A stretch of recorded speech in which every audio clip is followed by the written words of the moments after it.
Pancakes here, and joining me tonight on The Stack, I have the dad bod demigod, Joey Mayberry.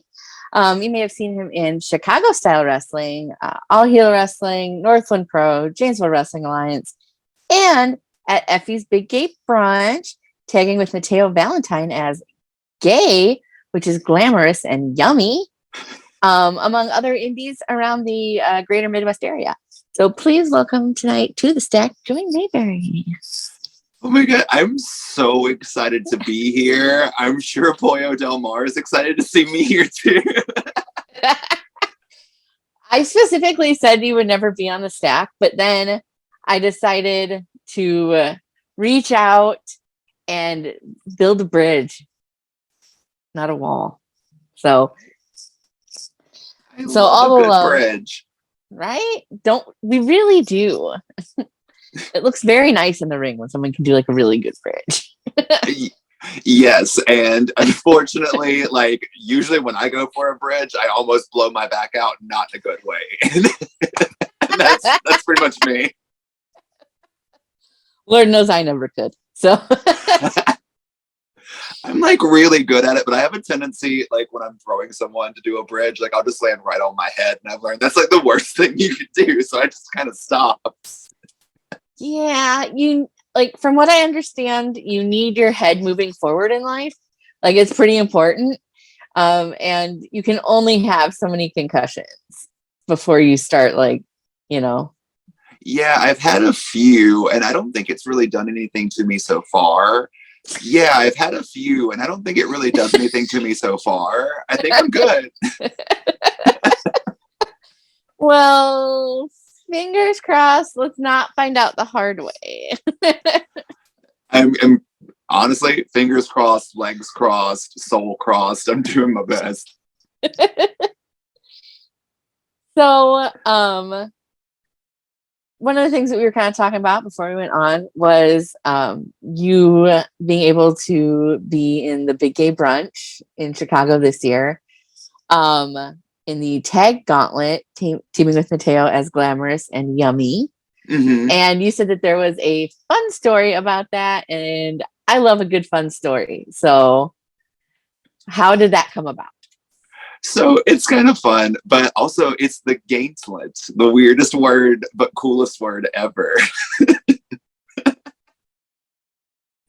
I think that was one of my favorite things at brunch was just everyone going back and forth being like, how do you say gaintlets? That's how we're saying it tonight. But that was great. But the way that we got our tag team name was, so I trained for a few years down in Florida before I kind of took a little hiatus because of some personal reasons. And I got back into wrestling up here in Chicago once I had moved, and I started training, and one of the people there was Mateo Valentine. And instantly, like, it was just, hey sis, how you doing? Like, we were just like real, like we were friends from the get-go. So we just started doing tag team combinations, mostly because we're both huge women's wrestling fans. So we're like, if you ever seen Mateo and I calling a match, it's literally, okay, we're going to go from the Trish Stratus into the Eve Torres into the Gail Kim. And that's how we call matches. And I remember seeing like one time Marche Rocket was watching us call a match and Lily was like, what are y'all saying? We're like, don't worry, we got it. And that's like a little highlight thing. But eventually they just started teaming us together and they're like, do you want to be a tag team? And we're like, yeah, sure, we'll be a tag team. And naturally we're like, I guess they're just teaming us together because we're the two gays. That's, how it usually works. Right. So at some point someone said like DIY, like Tommaso Ciampa and Johnny Gargano's team. And we were just like, what about GAY? Because we're the two gays that they paired together like a DIY. So what does GAY stand for? And we're like, well, we're glamorous and yummy. So then we became GAY and we started competing around the Midwest. I love that. Like, just put the gays together. It just kind of happens. I think it's when tag teams get like just kind of pushed together, it seems like they grab the two people who have the most similar traits possible and just go, you two seem like a good fit. And then But with us, it was just kind of like, well, you two suck dick. And that was just kind of how it worked.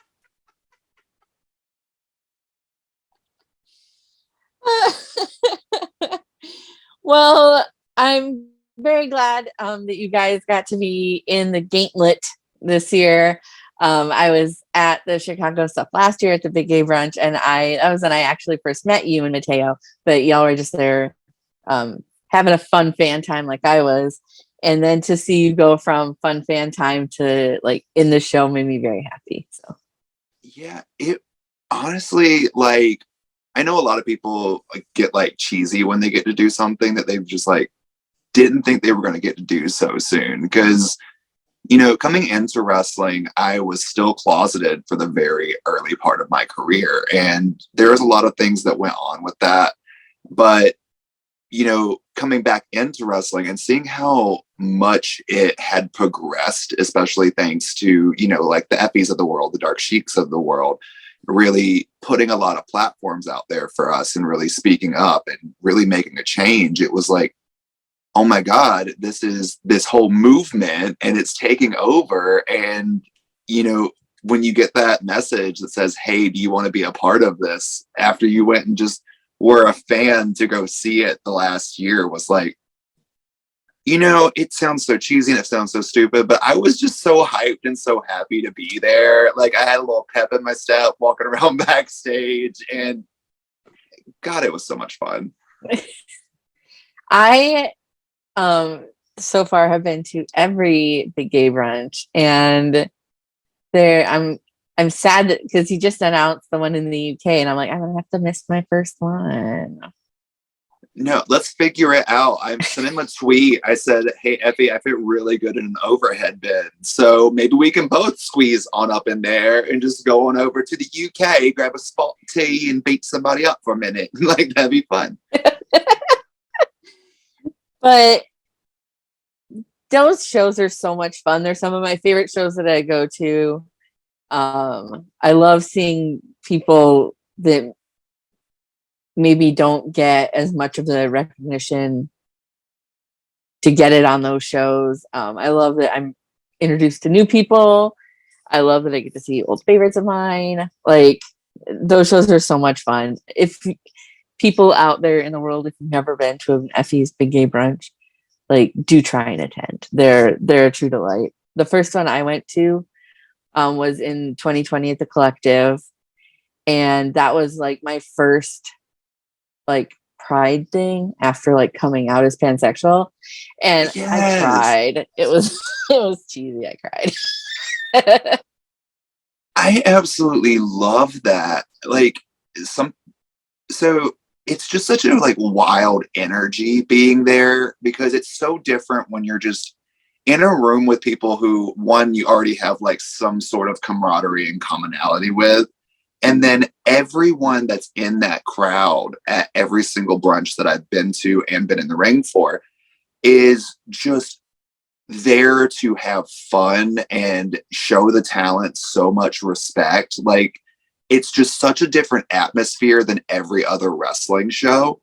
And I love it. And I think the coolest thing for me coming out of this past gay brunch was just talking to my husband about it, because he was in the crowd.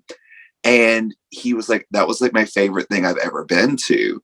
And I was like, well, tell me more. And it basically boiled down to the fact that, you know, he was in a crowd where he was 100% comfortable and didn't really like go, who's sitting around me? Who's saying things? Do I have to look out for myself? Because normally he's seeing me in like, you know, Vietnam veteran halls and like bingo halls and things like that, where we're out in the middle of nowhere in a cornfield and you don't really want to go talk to the big trucker who looks scary over in the corner, because you're like, I don't know what this person thinks of me. But walking into such an inclusive environment, like, I just got to see him kind of let loose and hang out with my friends and watch the show. And like, I think that honestly meant probably more to me than almost anything, just seeing him get to have a really good time and relax and actually enjoy a wrestling show. Aww, I love that.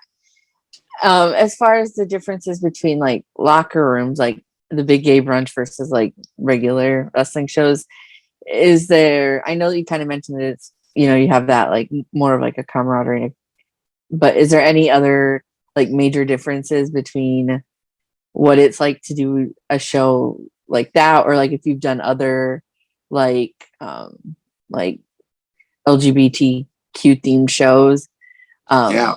versus like a normal wrestling show? Yeah, I've done quite a few LGBT like centric shows.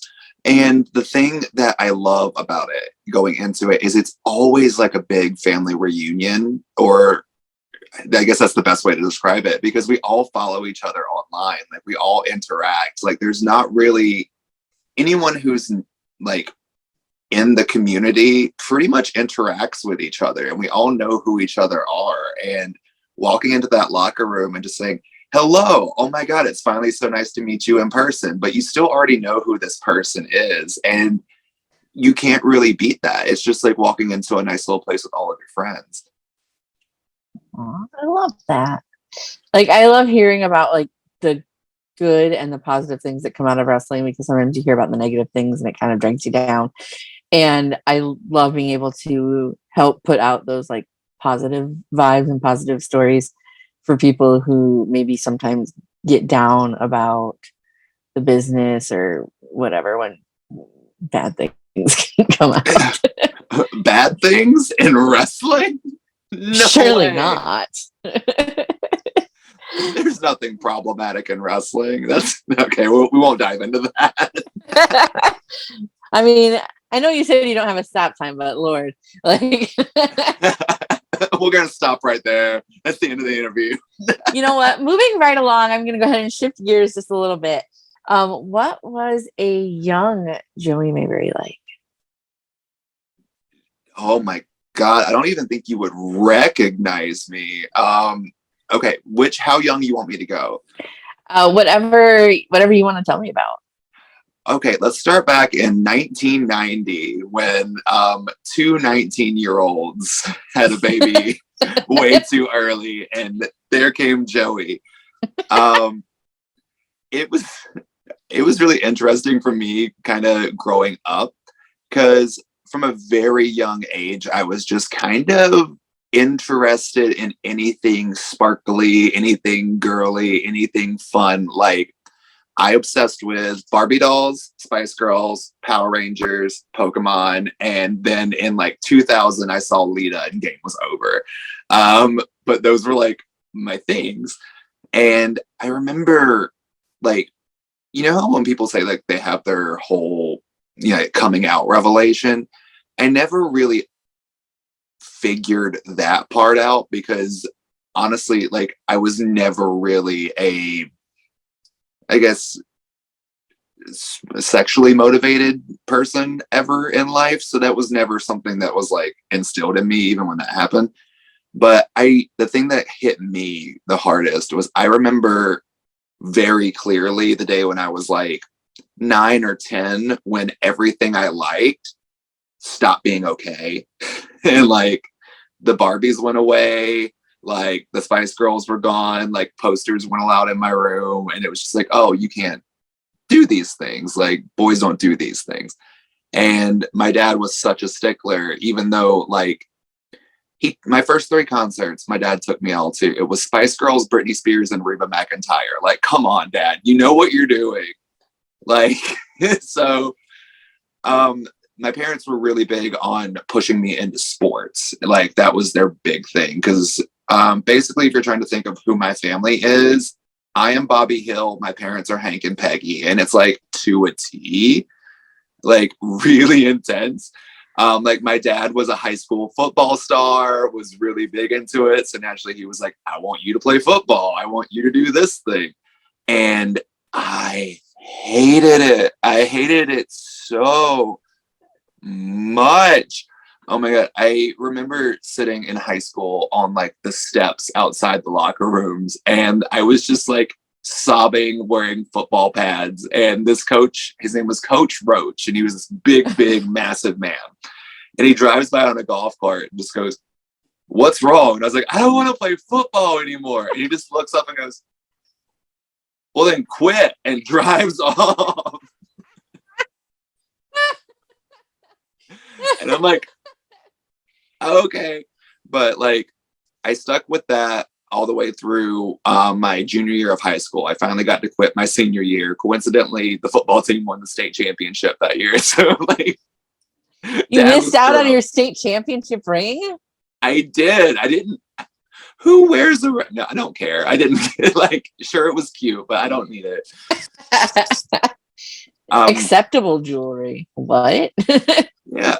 Oh, but I did get a state ring because I got into wrestling in high school, and I had so much fun with that, and I got 4th in state that year for my senior year. Nice. So, yeah.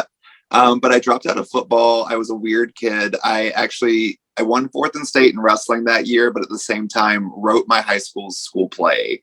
So, like, you could have wrote a Disney Channel original movie about me at that point. But then I went to college, got a theater degree, and after that, I was like, what do I want to do?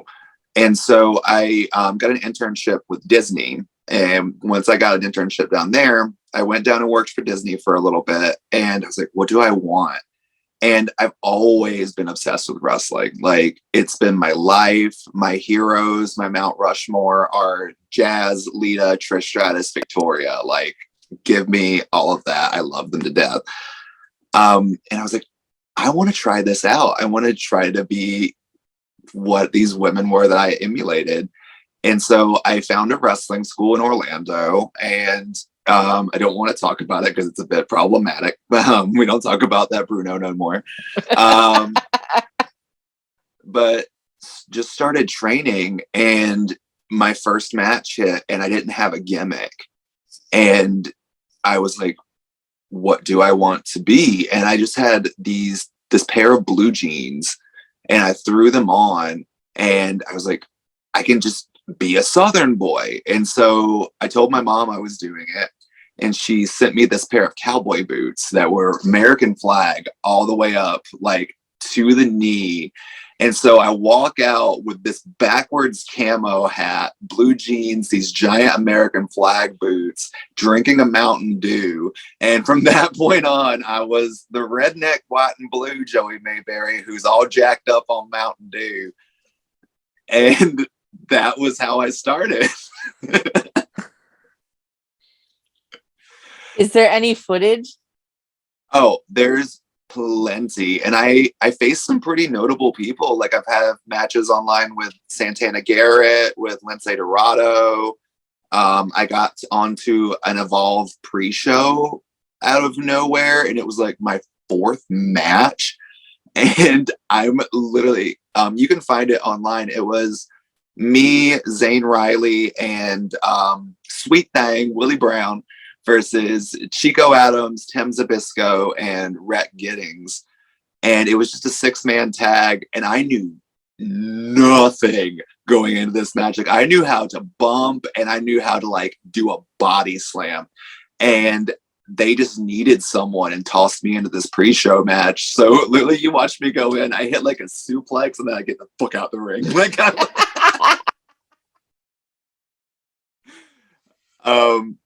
but then from there, I just started getting attention in Florida because I'm, I don't want to sound like I'm bragging about myself, but I'm just charismatic. I'm very loud, and I'm very boisterous, and I'm funny. So people were just like, okay, who's this little redneck kid who drinks Mountain Dew and then hulks up in the corner and starts throwing punches? And like, I got a tiny little taste of what it was like to get a wrestling following all across Florida. Like, I was going all the way from like Jacksonville to Miami, and it was nice. But that's who young Joey Mayberry was. I was just this little kid that grew up worshiping divas, Barbie dolls, and the oh so fancy Reba. And I morphed into this redneck professional wrestler. And that was younger Joey. Nothing. So You fancied yourself. I reverse fan. Did you say reverse fancy? Because I did. I was like, yeah, you fancied yourself. Like, you went from nothing to I can't with that. Oh, I might have been born just plain white trash, but fancy wasn't my name. Yes. Oh my God. How have I not made this connection before? Oh, I am so glad I came on this show today because this is a whole new revelation for me.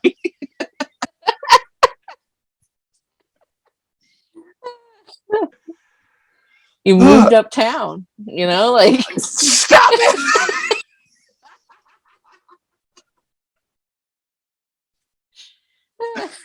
Oh my God. Okay. Do you want to know how hard you just made me laugh?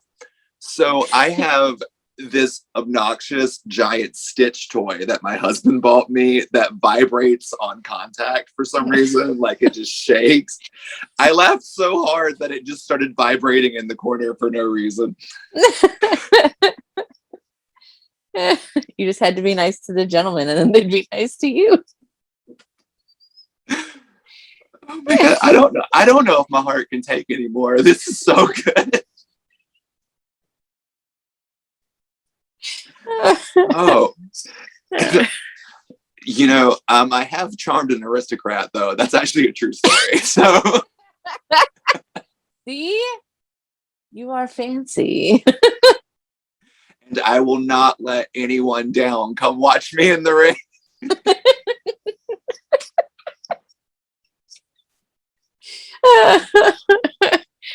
Oh my God. There's like this remix of Fancy by, I think it's like Dave Ayude or something like that. It's on Spotify. If you haven't heard it, it's so good. But it's like this dance remix to Fancy. Now I'm like, do I need to make that my entrance song? Possibly. Maybe a little bit. I would love, I personally would pop for that. I'm from middle of nowhere, raised in like middle of nowhere, South Dakota. I'm old. I grew up on 90s country. I grew up on Reba. Fancy is one of my best friend. It's our, like, her and I, like, one of our, like, songs that we have. And so I love meeting other Fancy fans. I'm just a Reba fan. Like, no joke. Last Thursday, I was at the Baton Show Lounge here in Chicago for drag karaoke, literally doing a duet of Does He Love You with a drag queen.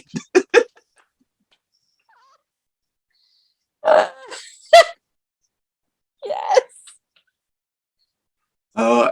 It was actually pretty good too. I was kind of proud of ourselves, but also I was like 3 vodkas in. So Oh, we're just off the rails already, and I love that. I love that for us. And that's just me, baby. Welcome to What Is Joey? Just take the ride. Yeah. I had a nickel for every man I told that. Okay, what's the next question? Moving right along. What were some of the best things that you learned while training? The stuff that you still like look to today, the things that you would tell somebody else if they were under your expert tutelage in wrestling? Yeah, honestly, the thing that I always forgot to do, and I haven't really learned how to do well until pretty much this year, to be honest, was just have fun with it. Like, so many people are so obsessed with, I need to go out there and look like this, or I need to act like this, or I need to make sure this looks good, this looks good. And they get like so in their head about piecing together this match. You forget that you're going out there to have a good time. We're going out there to put a show on for people. Like, you're out there, we're supposed to be the life of the party. And I think what really taught me that was I was doing this whole redneck shtick. And like at one point I was coming out in Florida with like a giant cowboy hat, like that SpongeBob drinky hat, but it had like Mountain Dews on it. And I was just like chugging it.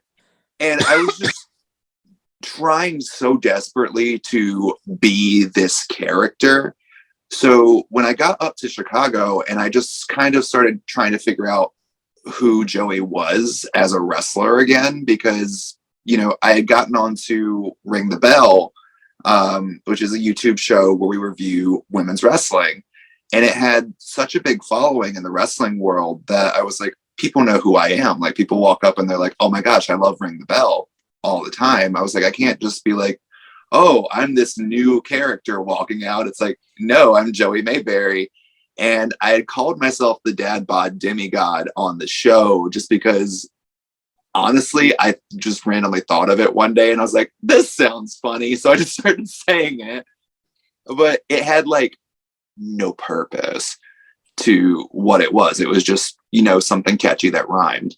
So when I actually brought that into the ring, I actually started to be like, what is this? Who am I? What do I need to develop? And I kind of caught myself slipping back into that same kind of mindset, or not even mindset. It's kind of BS, to be honest, of I need to do this and make sure the crowd see this and everything I need to do. And I was like, no, for lack of a better term, fuck it.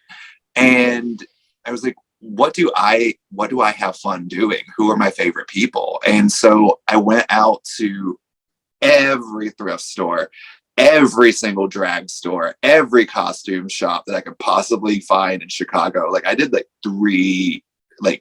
least 3 weeks of shopping almost regularly, just going and seeing what I could find that like spoke to me to figure out what I'm supposed to be.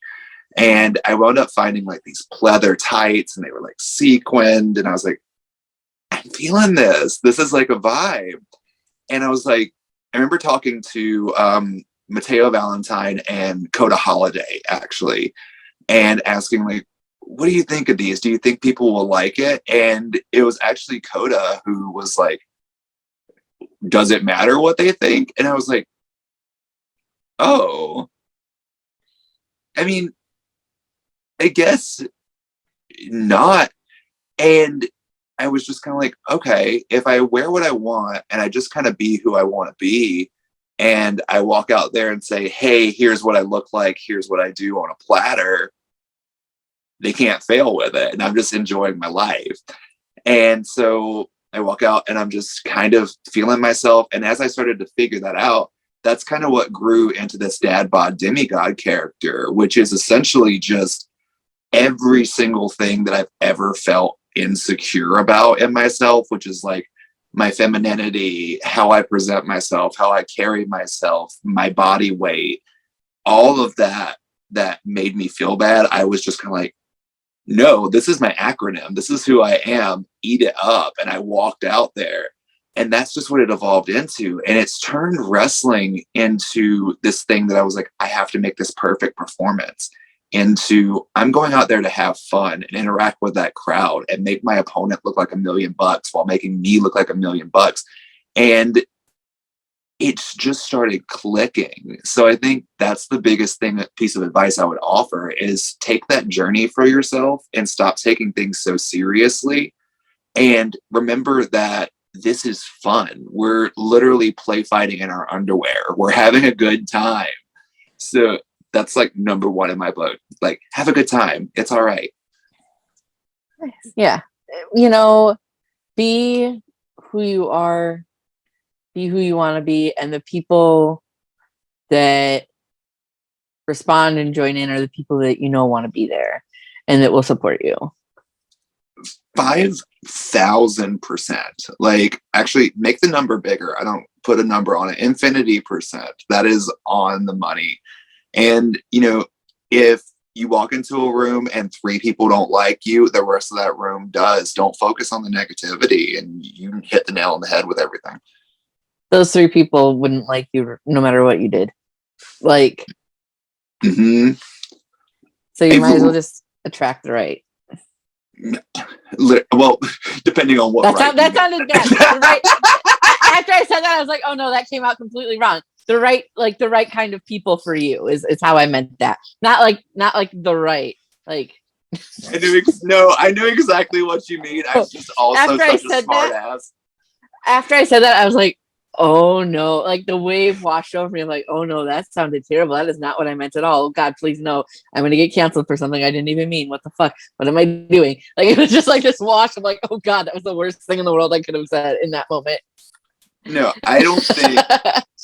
of all the people in the world that I think could ever get canceled, like you're like bottom of that list. Like I'm just like, you're just such a jolly, nice person. Like how in the world? I just try to be authentic and positive, and of course there are always things that you can be negative about, right? There's always something where you could be negative, or you could go out of your way to like shit on things or whatever, but like what good does that ever do you? What do you ever get from being a negative person? And more negativity. That's what you get. Right? Nothing good can come of that. I save the negativity for me and me only. And I am positive for everybody else. I need like a I'm Val Pancakes and I approve this message after that. If I want to hate on something, I will hate on my own self, and I will do it better than anybody else can. So Yes, I try respect me. it. So who has had the most influence on you both in and out of wrestling? Ooh. In wrestling, if we're talking about like who influenced me to want to do this and who continues, literally those four women that I listed off at the top, plus like the likes of Molly Holly, Tori Wilson, Stacy Keebler. Like I can't truly express how much that entire era of women's wrestling really spoke and resonated with me as a person.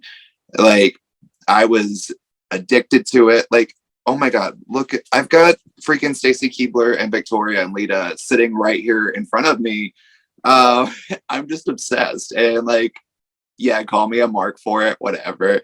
But I adore it. And it was always kind of strange for me, especially growing up, because you'd always be that kid who's like, oh, I love wrestling. And they'd be like, oh, who's your favorite wrestler? And you look up and go, Lita. And then they look back and go, who? And you're like, oh, you know, the girl that like comes out with the Hardy Boys with the thong. And then they're like, oh yeah, she's hot. And I'm like, yeah, but she also does like this cool stuff.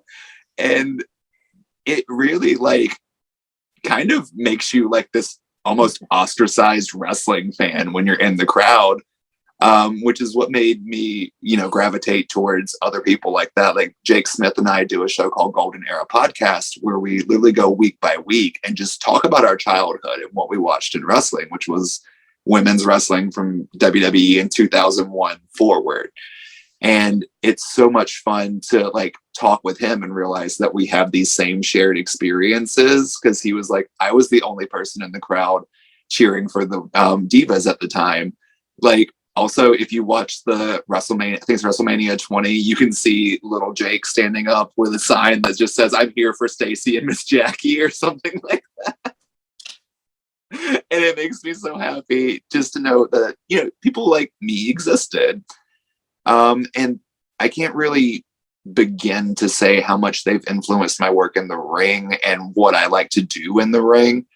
But as far as like influencing me to do this and really wanting to go for it, I'd honestly just say my grandma. Like my grandma, her name is Geraldine. She's the sweetest little woman that you've ever met in your entire life. Just don't piss her off. But she's always just kind of been so for everything that I'm doing in a way that didn't really resonate with me and with like other family members, because my parents would kind of push me towards more like the sports kind of thing and push me into these things and stuff that they wanted me to do.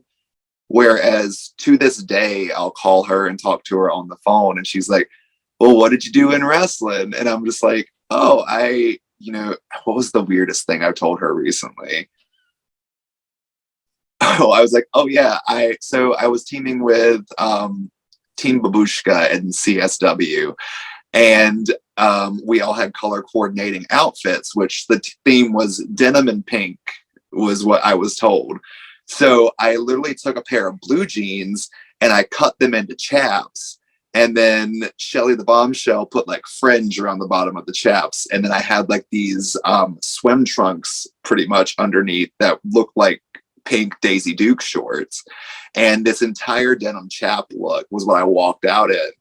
And I was like, yeah, I walked out, I made some chaps. And my grandma just goes, you made chaps? And I was like, yeah. She goes, and you wore them in front of people?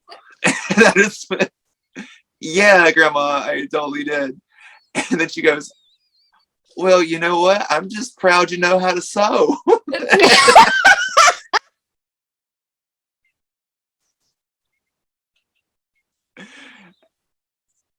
Like, so she's always just kind of had my back, and like I don't know how to fully describe how much she pushes me forward, just because she's always given me that freedom to just be myself and do my thing, and has always pushed me to do even more, despite the fact when she finds it kind of strange. Like, you gonna go for the whole outfit next time? Add a vest? No, I was wearing a vest.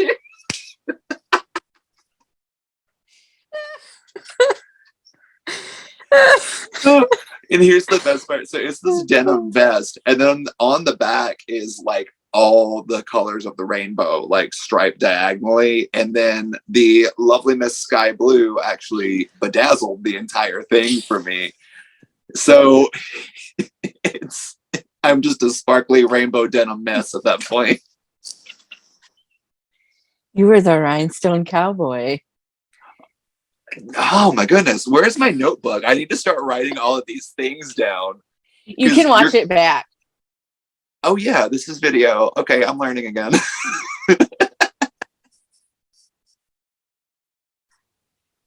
You can watch it back and take notes if you need to. I just might. I'm gonna keep an eye on my Twitter once this drops. I'm just gonna do a selfie of me watching it on my laptop with my notepad. Oh, it's so funny to me. I don't know why. I need to see this outfit. Is there photographic evidence? There's total photographic evidence. It's on my Insta. It's on my Twitter. I don't really have a way to do it right now, I think, without that's fine. I can stream. I can totally go look that up later, just knowing that it's there. Unfortunately, because I follow so many people on Twitter, I miss stuff all the time because Twitter likes to show me a bunch of shit from people I don't follow instead of shit from people I do follow. That part, it drives me crazy because, especially with how busy I've become lately, like I used to be like really on top of it, like especially during the pandemic, like I was watching everything, I was in tune with what people were putting out. Like I watched all the quarantine shows and was able to keep up with people. Then once like we kicked back into high gear, I just haven't been able to see anything. And now that Twitter's doing that thing where all I'm seeing is election results and all this other stuff now, and I'm like, give me my people. Like I miss so much and I want to watch. There's just too much too much election, too much Elon, and too much WWE on my timeline, and I never see anything I want to see. My favorite thing. Okay, so I agree with the too much WWE thing because you have like the WWE Twitter, and then you have like the WWE on Fox Twitter, and then like the WWE BT Twitter, like things like that. It's like they're all saying the same thing.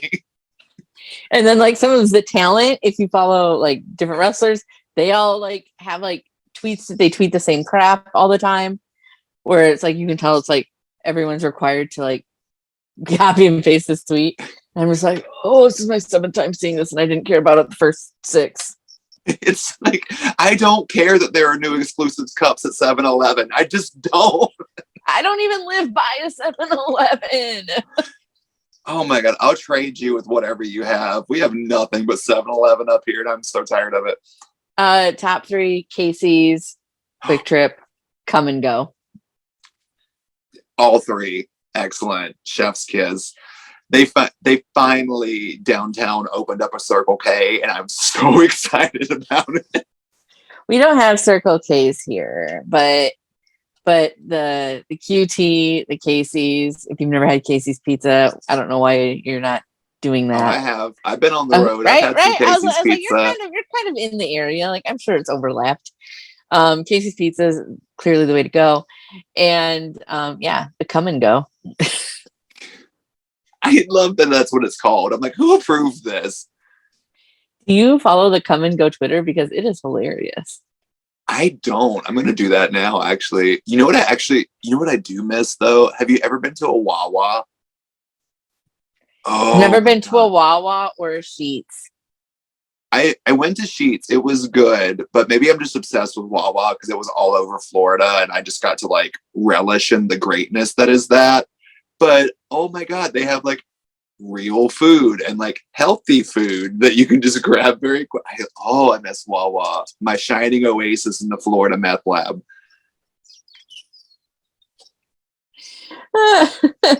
I would love, like, I know, like, I travel enough that I should have been to these, and I never did, never have been. Me and you, They're just we're not. gonna go. I'm coming down. I'm gonna hitch a ride in my car, and then we'll just continue on to Florida. We're not going to Disney World, not going to a beach, just a Wawa. That's it. Like, it makes me, so like, when my sister lives in Florida, and I'm just like, I should just go visit her, and I'm like, Carla, take me to a Wawa. Oh my God, please tell me everything. Like, I need a DM I'll live in stream my it. inbox. Oh my God, if I get Val Pancakes goes to Wawa. Like, come on. Harold and Kumar, who? Give me that.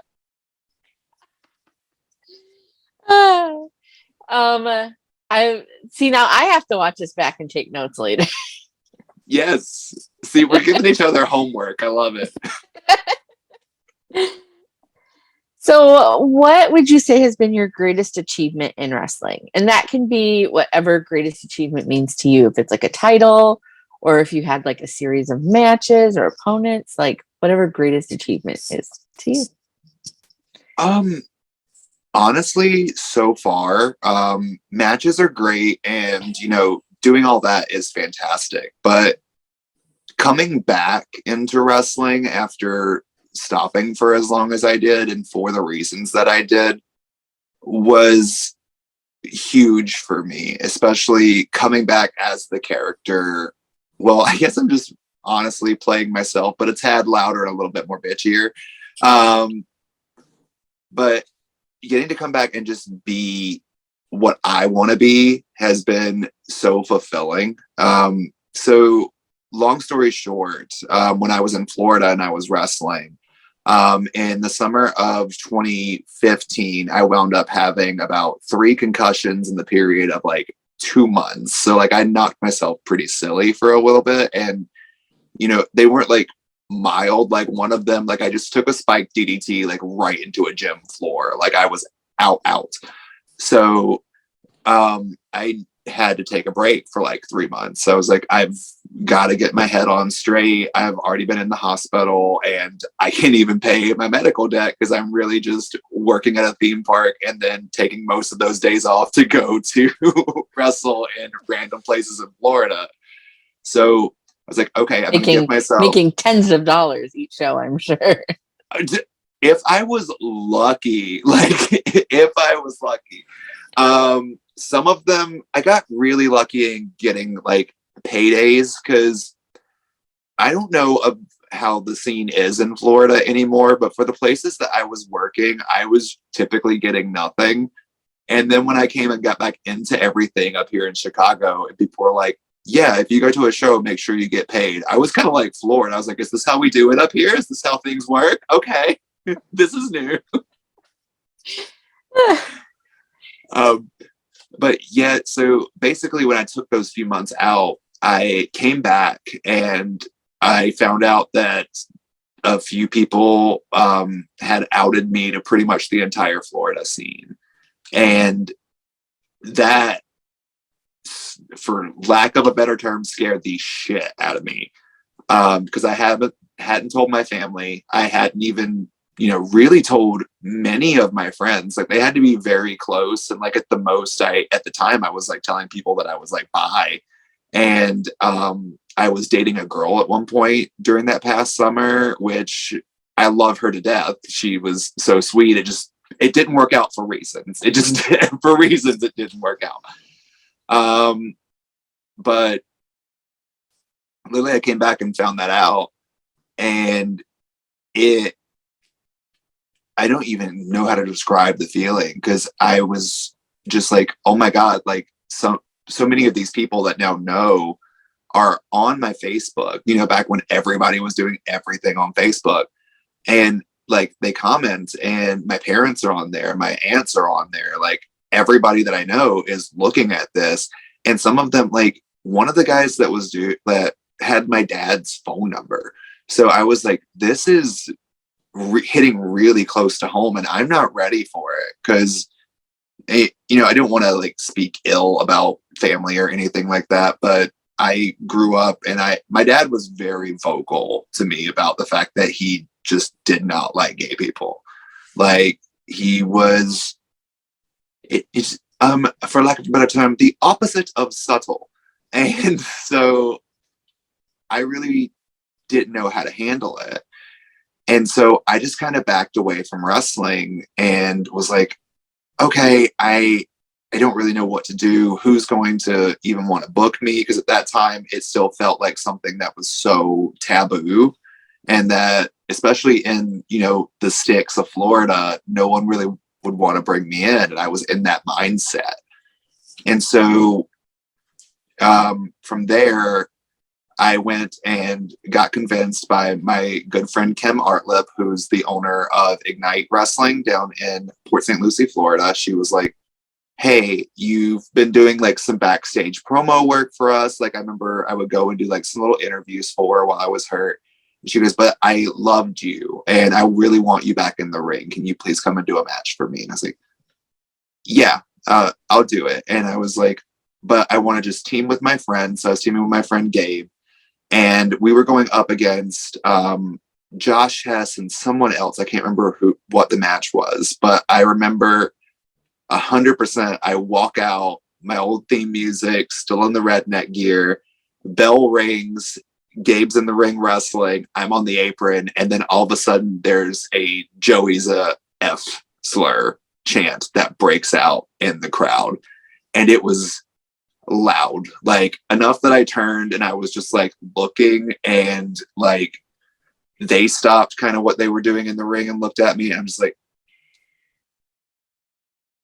literally, I don't even know how to describe that feeling, because I can't even. Like, what do you do? Like you're just there. Yeah. And so I finished the match. I went over, and I'm still getting my hand raised. And after that, like I know there were people that were like cheering because it was a really decent match, but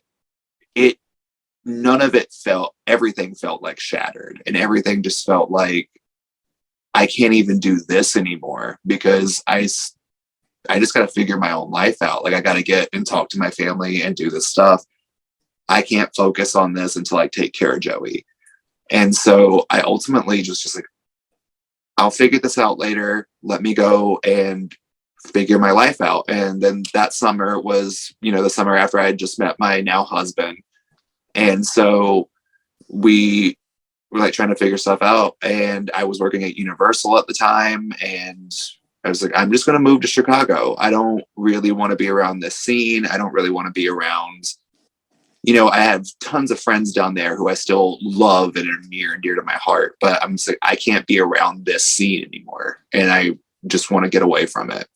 So moved up to Chicago. And that's when I ultimately got involved with Ring the Bell. And if you don't know Ring the Bell, they're on YouTube. It's a huge women's wrestling community, but it's also such a safe haven place for LGBTQ wrestling fans, because so many of us were like enthralled with old school divas and women's wrestling and things like that. So the more I got involved being a host on that show, the more it made me fall in love with wrestling again, because I met people who were just like into what I was into, and were in like, they were like me. Everybody felt like a family. And that's when you start getting like the little like little itches, and I'm like, I think I want to try doing this again. I think I want to dip my toes in. And I was like, kind of like trying to get a cat to come out of a small space, like putting treats for myself, like leading it there. And so eventually I was like, okay, cool. And I did like some small little lucha shows with Paloma Star. And we had like a great match that's on YouTube. It's on Ring the Bell's channel. And I was like, I gotta do this. Like, I gotta figure this out. And then as soon as I was like, I want to do this, whole world shut down. like, like I had literally went to Chicago Style Wrestling's training academy to get my feet back under me because I wanted to try it. And like a month later, whole world goes. So once, the world started feeling safe again, I started, to get back into the ring and really develop that. And it's taught me to really not only love wrestling again, but this shit taught me to love myself again. Like, in the, cheesiest, hallmarkiest way I can say it, it showed me that I can do this, be my 100% true self, and just enjoy this again. And I've been on like the ride of my life because, before I had some good opportunities, but like, I'm this month alone, I'm wrestling more matches in November this month than I have for any other month of my career. I'm going to 3 different states. Next month, I'm going back to Florida. I've been on Fight TV twice this year. Like, what's going on? I'm just this kid who thought I would never be able to do this. And now I'm just doing it. And it's so damn cool. And that's my biggest accomplishment was I'm here, I'm present, and I'm living my life. And I can't ask for anything more. So usually, and I'm going to still ask it in case there's something else, but I feel like you kind of already answered this question. Oh, cool. Of what is the greatest obstacle that you've overcome in wrestling? And it sounds like that like transition period out of Florida maybe was Yeah, the answer to that question.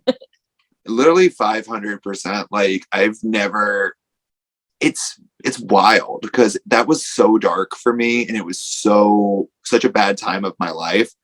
And like, I remembered just crying because like my parents weren't very happy once I finally did come out. And the same year that happened, the Pulse shooting happened, which was literally like the first gay bar I ever went to, and it became my home away from home. And it seemed like everything was kind of just shattering around me in like 2016, like right before I decided to move up here. And getting here and kind of struggling through that, and then getting to where I am now, like, you can't beat that shit. You can't beat the feeling that I'm on right now. Like, I'm riding my high, and I'm not even high on anything. Maybe a little bit glue, but just no, that's a lie. It's just a joke. But it's so cool. Like, I love that you were able to take some time away and come back in a better place where things are much different now than they were even 5 years ago. It's so wild to me. Because there were so many people that, that I knew that have just really stepped out. Like, I was really close a little bit with Pero whenever I was living in Orlando. And when his story broke about him coming out, I remember being like, oh no, that's gotta be, terrifying, but it was celebrated. And just to see that was like a huge moment for me, because I saw someone else, get really good feedback from just being themselves. And I was like, that's so wild. I was very happy for him. And then slowly but surely, like, other little things just kept popping up. Like, you'd have different people that were just kind of like, poking their heads out of the woodwork and really making these high impacts. And then to think that there's like whole LGBTQ dedicated shows now, and not just like a rarity, because I know like way back for a little while, there's like a matter of pride kind of things that, you know, we're still kind of felt like undergroundy, but now it's the forefront. Like we're out there just killing it. And that's happened in less than 10 years. That's so wild to me. To go from nobody's going to know, and if someone finds out, my career's over, and the best representation I have is whatever, like, dumb, was it Chuck and whatever storyline that WWE did that was just the worst. The absolute worst. Do you love that storyline? No. But I vividly remember watching the Billy and Chuck wedding segment. And I remember because I had to be like 11 or 12 at the time. And like, I was still kind of like figuring things out because I knew I really wasn't like, I just pretty much knew I wasn't truly into girls, and I was really interested in what gay was. Like, I remember like being obsessed with the word gay. Because I was like, I learned that it just gave me like weird feelings. And so I remember watching that segment on my parent in the living room with my parents, sitting crisscross applesauce on the floor like I typically do all my life. And we had one of those giant, like 8-foot tall, like giant, like building block sized big screen TVs from like back in the day. And I remember just watching this with them, which, knowing who my father is, was very surprised that we did watch this segment, to be honest. But I remember trying not to look interested, like very, very hard, trying not to look like I cared about what was going on. But at the same time being like, is this really going to happen? Like, I was just so... You were so emotionally invested. I was, because I just, you know, because you're in a period, especially when you're that age, of true like self-discovery, because you're just kind of growing into being a teenager, and just kind of, at least for me, I was figuring myself out. So to see that and be able to, like, I remember using the DirecTV search function after I heard about it to like search gay, and all I got was a bunch of movies that featured Marsha Gay Harden, and being very upset. But yeah, it was trash, garbage kind of storytelling, but it was something that did speak to me as a kid, because I was very interested. It taught me a lot. I wonder if other people have had like that similar, like, this was my first exposure to gay. Yeah. Like, yeah. They have. People have told me that, especially, so we do Golden Era, and since we try to sneak like little things in there, especially because a large majority of our listeners are LGBTQ. Actually, not many other letters. It's mainly just the G. We have a lot of gay men who listen. But they've nothing but a G out. thing. It pretty much is. Like, we welcome everyone, but we do have the gays there. Like, they're here. And so I've had a lot of people, especially when we talked about it, because we were able to technically talk about it because Stephanie McMahon was there. So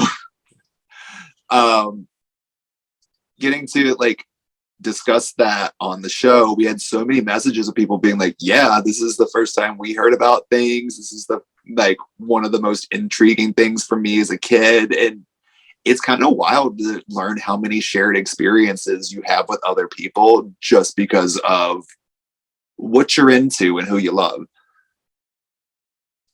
And wrestling. And wrestling. Let's not forget wrestling. Surely cannot.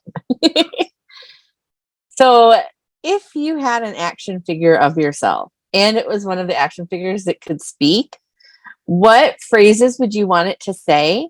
And what accessories would it come with? Oh my God, I totally have an action figure of myself. Do you want me to go get it? Yes. Give me 1 second. It's up on my like memento shelves, so I'll be right back. Absolutely. worth pausing for. I just want to take this time to thank everybody for watching and listening. Do go check out Wrestling Over Everything, sponsoring the show tonight, as well as Table Bump merch. As we wait for Joey to get back with his action figure. Okay, I'm back from Yay. outer space, and now my microphone is tangled up all over the place. All right. So this was made by Quinn of the Ring, one of the most crazy talented people I know, but they made a little Joey figure. Aww. And it's so cool. It's got like my pants that I wear that are all like bedazzled. Like this is actually based off the ring gear that I wore for our beauty supply match, which was me and Mateo Valentine beating the holy hell out of each other with beauty supplies at Chicago Style Wrestling. It's on YouTube if you want to check it out. I do want to check that out. It's a lot of fun. There's some wax paper that we use in that match. There's I stuck lip gloss into his eye. That was a fun one. But like he's full on gear, and I think my favorite thing about it is it's literally a repainted Rob Gronkowski figure.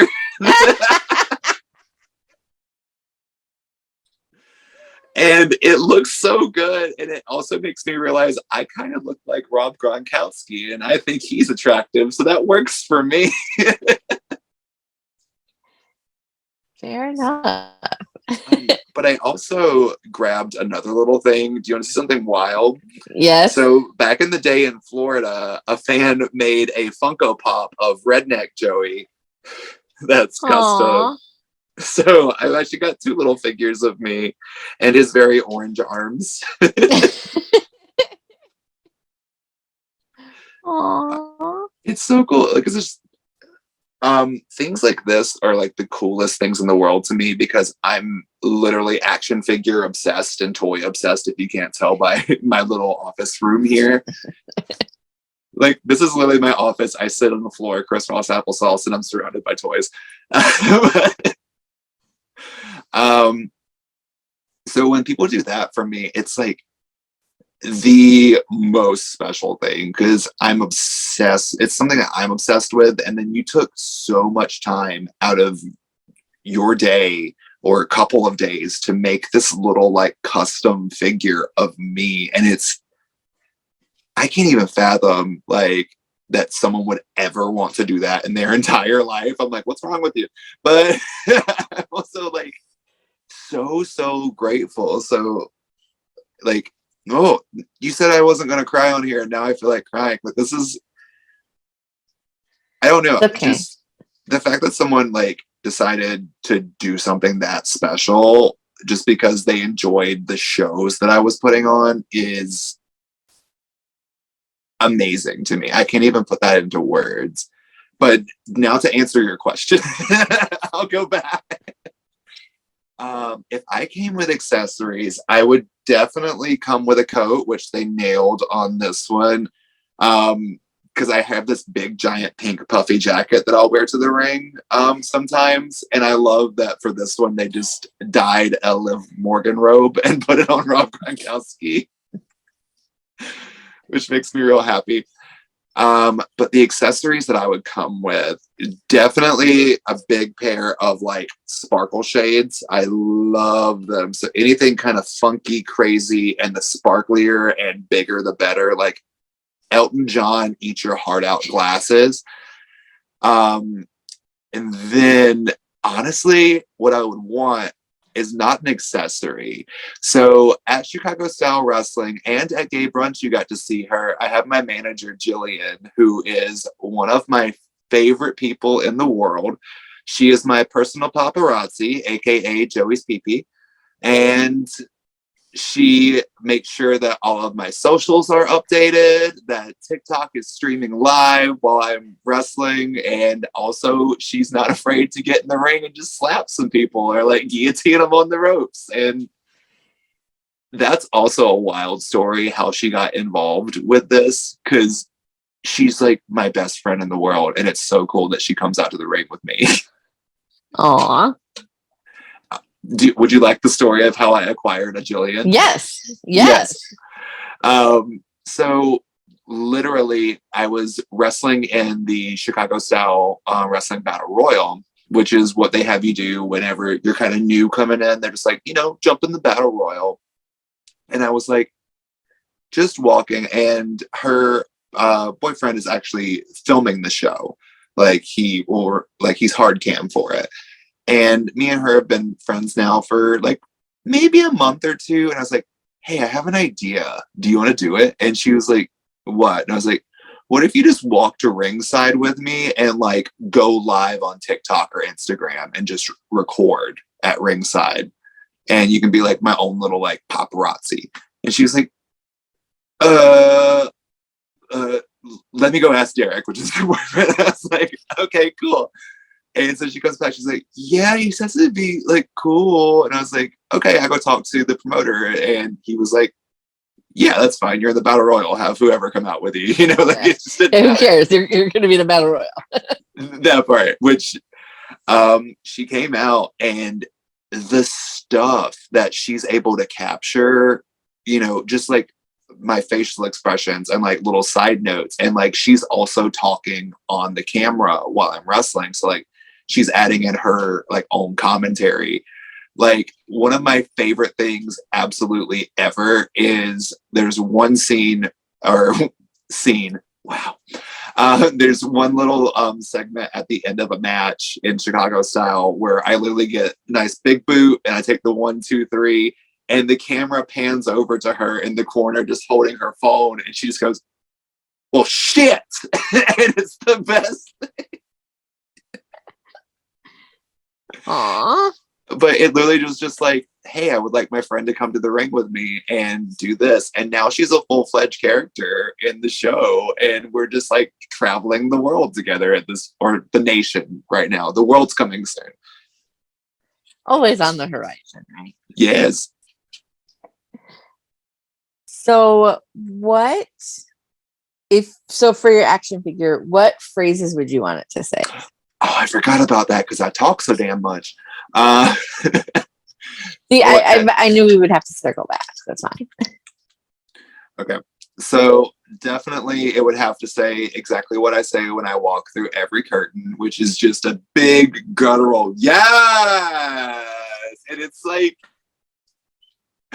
it's not even me like saying it. It's just literally me feeling myself. Because when I walk through that curtain, I don't know what comes over my body, but as soon as the music hits, I'm just like, okay, I'm in dad bod demigod mode. And I walk out of the curtain, and that guttural yes is just me like, I feel gorgeous. I feel right. I feel good. So that's definitely one. My little catchphrase I've been using is, you love to see it, which is great. And then I just need one solid, good bitch. That's all I want. I feel like that would be like a really good action figure in so much as like people would want it because of those phrases. Like those are very like good, like well thought out, like fun catchphrases. Thank you. I mean, they're just simple things that I say in day-to-day life sometimes. But now I'm just realizing, have you seen those videos on TikTok of the dog who presses the buttons with his feet and it says things? No. Please go look that up. But there's like this dog who will just like press buttons, and the trainer's like trained it to press different things for different like reactions. But they say things like, yes, bitch, yes. And so my favorite's like the ones where the dog's like hungry and they're like, do you want some food? It's like, yes, bitch. I mean, who amongst us really? Oh, that's me every day. Just ask my husband. I'm so mad when I'm hungry. Like I get angry. Like And I'm a fat bitch. Like I'm gonna eat. Me too. Oh, I gotta tell you, I was such a gross human before I hopped on here because I literally ran in the door from my day job and was like, oh, I gotta get ready. And I was trying to get like my ring light to work, which didn't because it was so dark. And I was like, oh my God, I've got like 2 seconds. And so I literally run in and I'm just eating a cold slice of Little Caesars pizza from my fridge, like running around my house. So I'm like in a chipper mood to come and talk on here. Oh, I mean, you could have said something. I could have been like, I can give you like an extra 10-15 minutes if you need to. No, if I'm not running on like at least 50% caffeine and 75% stress, it doesn't add up to 100, but who the fuck cares? That's just me as a person. I'm not good at math. Me either. Actually, that's a solid truth. I'm real bad at it. Oh, I wrote a speech about how bad I am at it. Read it now. Oh, Jesus, I don't have it, but that was many years ago when I was in college. I need to hear it read and dictated. Yeah. Long story short, I just went through my entirety of my schooling career and just detailed all of my math failings. Like, I was the last kid in my class to learn to count to 100 in kindergarten. Like, I've never been good with numbers. My budget? Hold on. Don't even talk. Like, I have to. Okay, so full disclosure, there's a ton of action figures in front of me. I'm a huge collector. Like fistfuls. Quite literally, I was rearranging my shelves. So this is only like a quarter. Like, there's drawers in front of me. I've got a problem. I've got a big problem. I mean, I don't think it's a problem. Enjoy yourself. Life is too short. Can't take it with you. Enjoy it while you can, because tomorrow's not promised and maybe you won't. And then what? I call that Regina Georging, because you could get hit by a bus at any time. That's what I tell people. Right? Yep. 10-10 agree. I could die on my way to work tomorrow. Wow, I'm sure glad I didn't buy that thing I wanted. Like, you know. This took a morbid turn, but also a good like positivity turn. It's like, go spend your money, live your best life, treat yourself. That's why I started going to wrestling as much as I have and traveling. Like, man, pandemic really taught me something. That's tomorrow really isn't promised. So that might as well do what you can while you can, because shit, you don't know when you will have to stop. Everything you say, I'm just such a fan of. I adore you so much. Oh, because I'm reckless. I love it. You even got like the rebel like tongue from me there. It's like, you're reckless. Like, I don't know. I've traveled more in the past 2 years than I had in the past 20 in my life. So, like, same. It's wild where wrestling takes you. Like, never before in my life did I think that I'd be like called out to wrestle in Vegas. Like, I just didn't. Or down in Houston or San Antonio or Florida. Like, it's wild. Like, people want me and I love it. Aww. Everybody should want you. You are a delight. Don't butter me up. I look too much like a biscuit already. Like, what good is a biscuit without a lot of butter, though? Can I take that phrase and put it in my back pocket for a t-shirt? Because I kind of need it now. I will expect royalties. No, I'm kidding. You will get royalties and a shirt. No, feel free. That's the joy of the podcast. Yes. So what wrestling word do you use most outside of wrestling? Oh, this is hard. I use a lot. Like, which one do I use the most?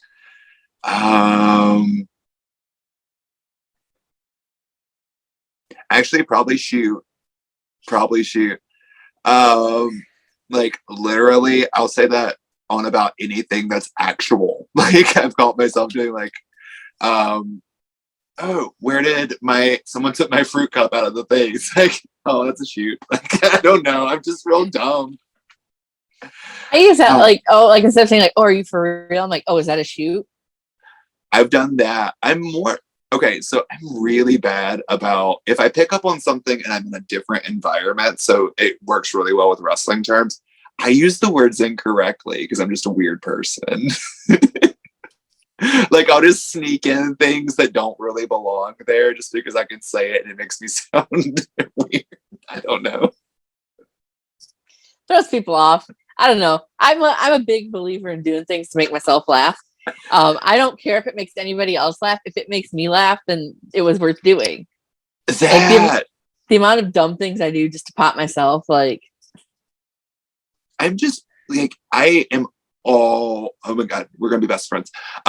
So like this is what I live for. Like pretty much what I speak in as a person is like SpongeBob quotes and nonsense. And that's who I am. I remember like my husband, I made some sort of random reference and I'm sitting there cackling. And he's like, where'd you pull that from? And I like was able to tell him what episode of Mighty Morphin Power Rangers I remembered it from. I'm just like cackling back and forth. yep, I speak very fluent quotes from things. So even if other people don't get it, like I know that it is. Like if anybody like tries to get me to do anything, where I would have to be like tough, I'm like, I'm a Weenie Hut Junior. Like I don't think so. Yes. I love that one. My biggest thing that I think I quote to a T almost daily is dishonor. Dishonor on you, dishonor on your cow, dishonor.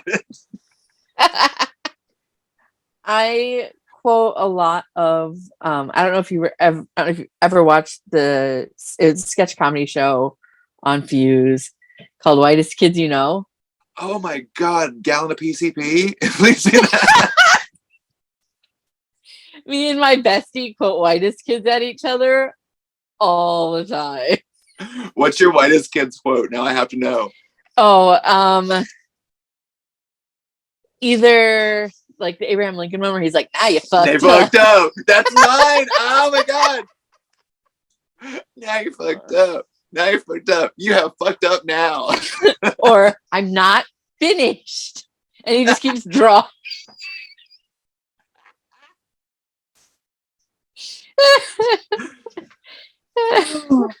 Oh my god, I needed that. I am so happy that's the first one that came into your brain. Oh, like that sketch and Gallon of PCP were like my two favorite sketch comedy like bits for so long.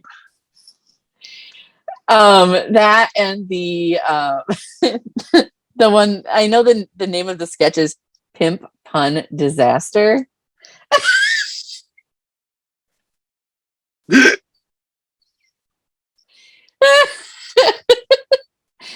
Oh my god, please come back up to Chicago. We have to hang out. We're just gonna watch some Whitest Kids You Know and just laugh. I need this in my life. Do you find it that like if you start mentioning that show to other people, like no one seems to know what it is? Right? Yeah, I was like, that's when I mentioned to you, I was like, oh Lord, this is gonna be like a whole thing where he's gonna I have no idea what the fuck you're talking about. But no, like I love the Whitest Kids, especially the first season was so funny. The subsequent seasons, like 2, 3, and 4, have funny bits and pieces, but I think that first season is just gold.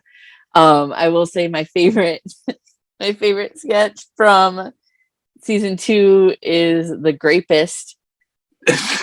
I'm gonna grape you in the mouth. That's not the slogan we want to hear. It's for grape soda, like.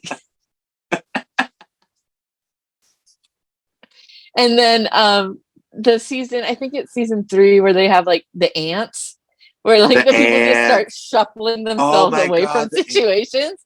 I used to use that at work all the time. I was like, oh, the ants are taking me to the copy room. Do you randomly like start singing New Daddy in your head ever? Because I do that all the time. Oh, getting high with dinosaurs. Getting high with Oh my God, we don't need to talk about wrestling anymore. This is now We're a on whitest whitest kids you kids. know. It actually fits because, like, look at me. Look at me. Hard same. Real pasty. But like I was very fortunate, very, very fortunate.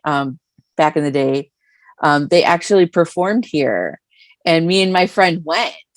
Oh my Zach goodness. wasn't there, but Trevor, Darren, Timmy, and Sam were, and then we got to meet them afterwards. I was so excited. I am so so, jealous of your life. so there's a picture of me with 4 of the whitest kids. Yes. Oh my God, I am so jealous you got to see that. I would love to have seen that show. And then I guess like to just cap this off, it's like just after having all that hilarity and just to cap it off with some sadness. When I found out that Trevor Moore had passed, like that celebrity death probably hit me the hardest out of any at this point. Because he's somebody that I met and I had talked to and he was nice to me. Like Yeah, it's so wild. Like recently Aaron Carter got me pretty bad.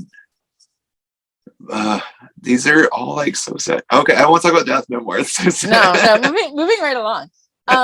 So when you travel for wrestling, because there's a lot of traveling involved in wrestling, what are you listening to when you travel? Like what is your like music do you listen to or podcasts you listen to? Like what are you listening to? So I'm with my podcast, I don't fully listen, I think, to podcasts. I go more towards like YouTube shows. So I'll like have them playing, which I guess is a podcast, but at the same time it's not. So I don't know what to call it. But I love like theme park updates. Like I love like Theme Park Insider. Oh my God, why am I like blanking on like all these things that I listen to? All that Yesterworld that talks about like the history of like theme parks. Cause when I grew up, I wanted to be an Imagineer. I thought that was like the coolest job ever. And so like I remember I wrote out like an entire like Walt Disney World planning journal thing in my room. And then I designed like an Aladdin roller coaster and I built like this model. And this is when I was like 15 and I just thought I'm going to be a Disney Imagineer, which is why when I got out of college I was like, well, maybe I'll just go work for Disney and figure out what I'm doing with my life because I just spent 4 years drinking. So that is usually playing if I'm doing a podcast. If it's music, buckle up, buckaroos, because I listen to literally anything. Like as long as I can like kind of dance to it or kind of move my body, I'm down. So like I don't get too much into like metal just because like it doesn't resonate with me. But other than that, anything's like fair game. Like so I have a playlist on my Spotify. It's called Every Song I've Ever Liked. And right now it's got like upwards of almost 6,000 songs on it. And I just hit shuffle. And if you cannot handle going from Hannah Montana to Katy Perry to Sixteenth Son the Richer to Hootie and the Blowfish to Reba McEntire to Rob Zombie to Garth Brooks to Kenny Chesney back to a Disney song medley, you cannot get in my car. Like I have a Spotify playlist. It is called Top Jams. And that is it's specifically for when I'm driving because it's all upbeat songs that won't make me like want to fall asleep. But it's like sing-along songs, like upbeat, and it is 82 hours long.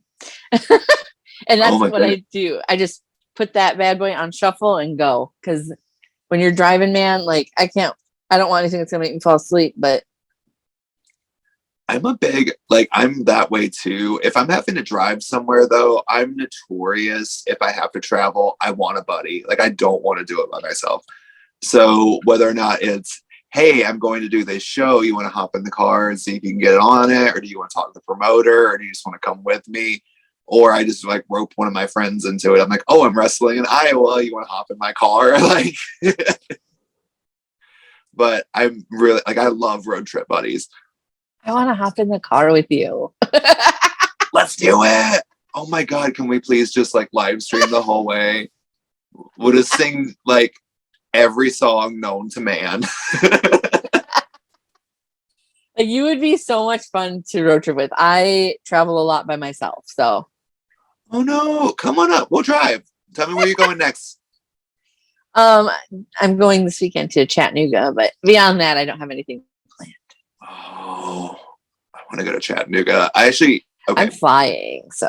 Ooh, lucky. If it's more than like 8 hours, like I'm flying. That's fair, but that Midwestern mindset of it's only 14 hours. Let's do a drive. Like, if I was with somebody, I probably would, but I don't want to drive that by myself, especially because like, you never know. People are weird. This past June for a show, it was me, Mateo Valentine, and Greg Murray, who hopped in a car, drove all the way from Chicago to San Antonio, Texas, and back. And that was a trip. That was a long one. Oof. That sounds long. It was.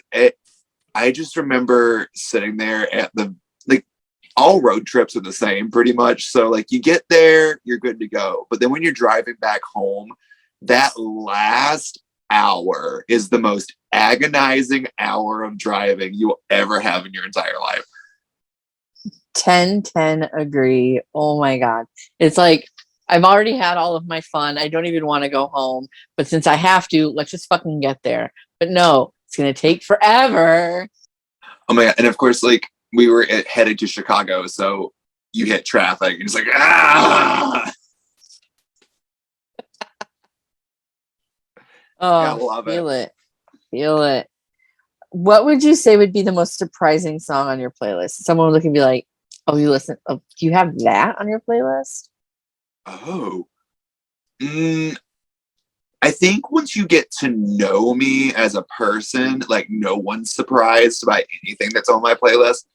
But if you were like a person that just knew me from wrestling or like knew my character, I listen to a lot of like what I call early 2000s, like just rock, almost metal. I don't even know what the genre is, but like MSI, Rob Zombie, Papa Roach, like all of those like really butch kid bands. Like these are the WWE pay-per-view songs type deal. All of that is on my playlist and I adore them. That's fantastic. Yeah, like if you need to know any of the words to the songs on the first Saliva album, I got you. I know them by heart. I mean, that's a very niche market. I hope that works out for you someday, or that's something that you will need to know and you will have that information in your back pocket. I just can't imagine somebody's like, oh, we're going to blow up this boat full of puppies unless you can sing all the lyrics to Click, Click, Boom by Saliva. I was specifically designed for this task. Like they weren't prepared for the dad bod demigod to be there that day. Plans were foiled again. I'm coming down to the new style, and you know it's buck wild. That's like the worst, like Power Rangers villain. Just like, oh, pumpkin rapper. Say hi, I got him.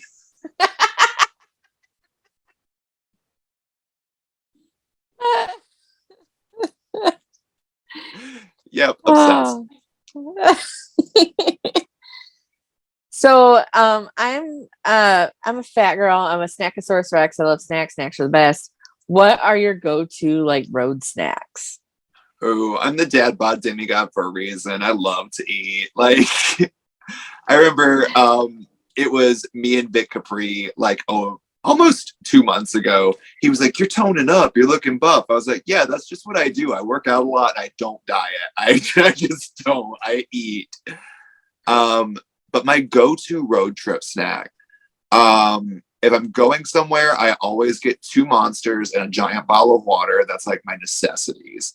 So like that gets me through the trip. But then my guilty pleasure foods is first for drink. I freaking adore Diet Mountain Dew. Like that is the nectar of the gods for me. I will. What? Okay, it's weird that you said it because my dad has said that exact same phrase about Diet Mountain Dew. It's the truth. Your dad is. I hate that shit, but my dad has actually specifically stated Diet Mountain Dew is the nectar of the gods.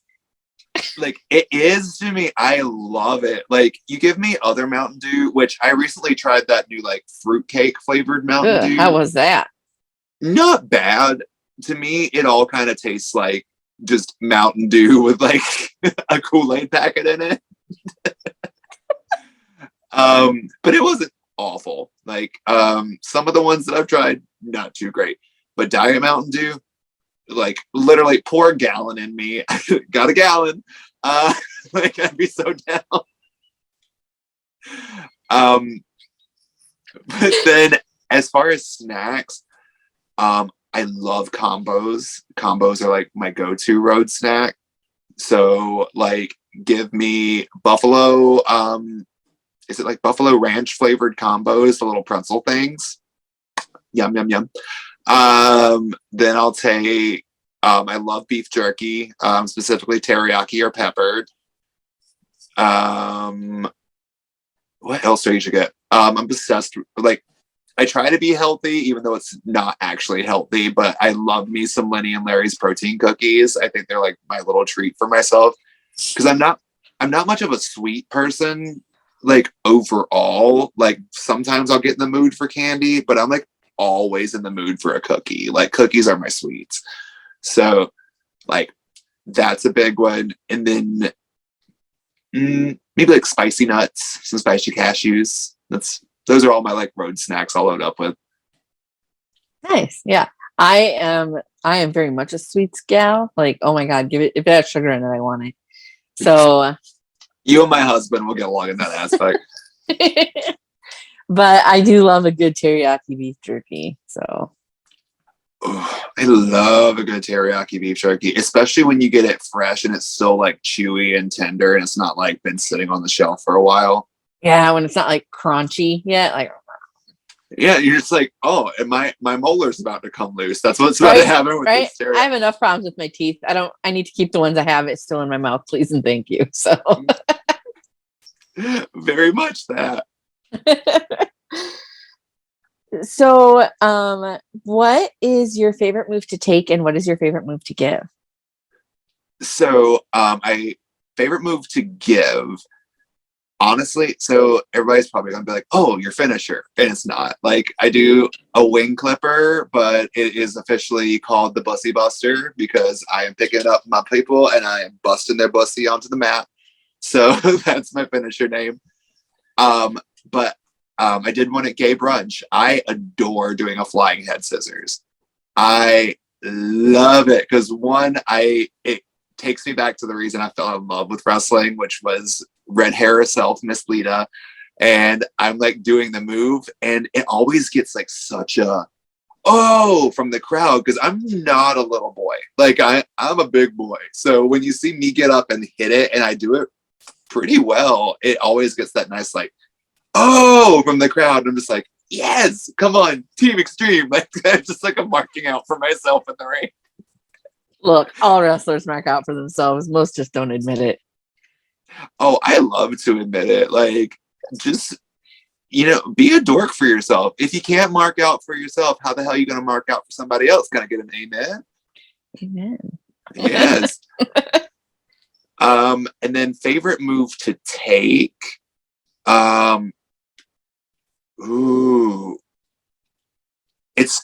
So this is a weird thing to say, but it's hard for me to pick like off the top of my head. I'm having to think because I love getting beat up. I adore it. Just something about it. I'm just like, it makes you feel kind of alive, but also kind of like just badass at the same time. Like, yeah, I did that. Probably my favorite one. I love a good standard. Like, give me a big power bomb. Like, if you just like, especially when I go up against like the monster guys, and So my whole thing with wrestling goes back to typically the crowd. Like I'm always listening when I'm out there, and that's how I know I'm doing well. So when I go up for a move and someone has me, and you just hear that crowd go, "Oh," I'm just like, "Come on, hit it, nail me."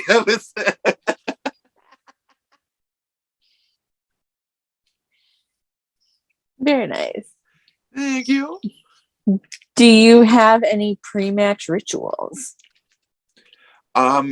Typically, yes. I get into my gear really early, usually. So like before the show usually starts, like I'm usually in my gear. Which is dumb because typically I wear bodysuits and I always wind up having to pee. But aside from that, I'll do that and then I'll walk around and I kind of like get to feeling myself because you're essentially becoming this like character. So it kind of when I get like the suit on, then I'm like, okay, I am the dad bod demigod. Now I gotta feel myself. And I'll just like throw some headphones on and just kind of jam for a second. Like I'll usually put on like some Fallout Boy, Panic at the Disco mixed with like some girl pop in there. So like just those are like my hype up songs. And I'm just like I get myself amped, I get myself feeling fabulous.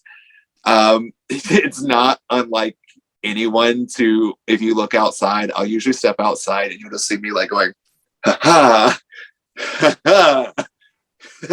Just like striking poses because I'm feeling myself and I'm getting in the zone and then I'll stretch and that's my ritual. Nice. So, as a wrestler that travels and goes to shows, you have to have at least one of these stories, perhaps both. One. Oh no. I'm so One. nervous. No, you're fine. Probably. You're here. So, one. Something either like you were on a road trip and something really funny happened or exciting happened or you almost died. Or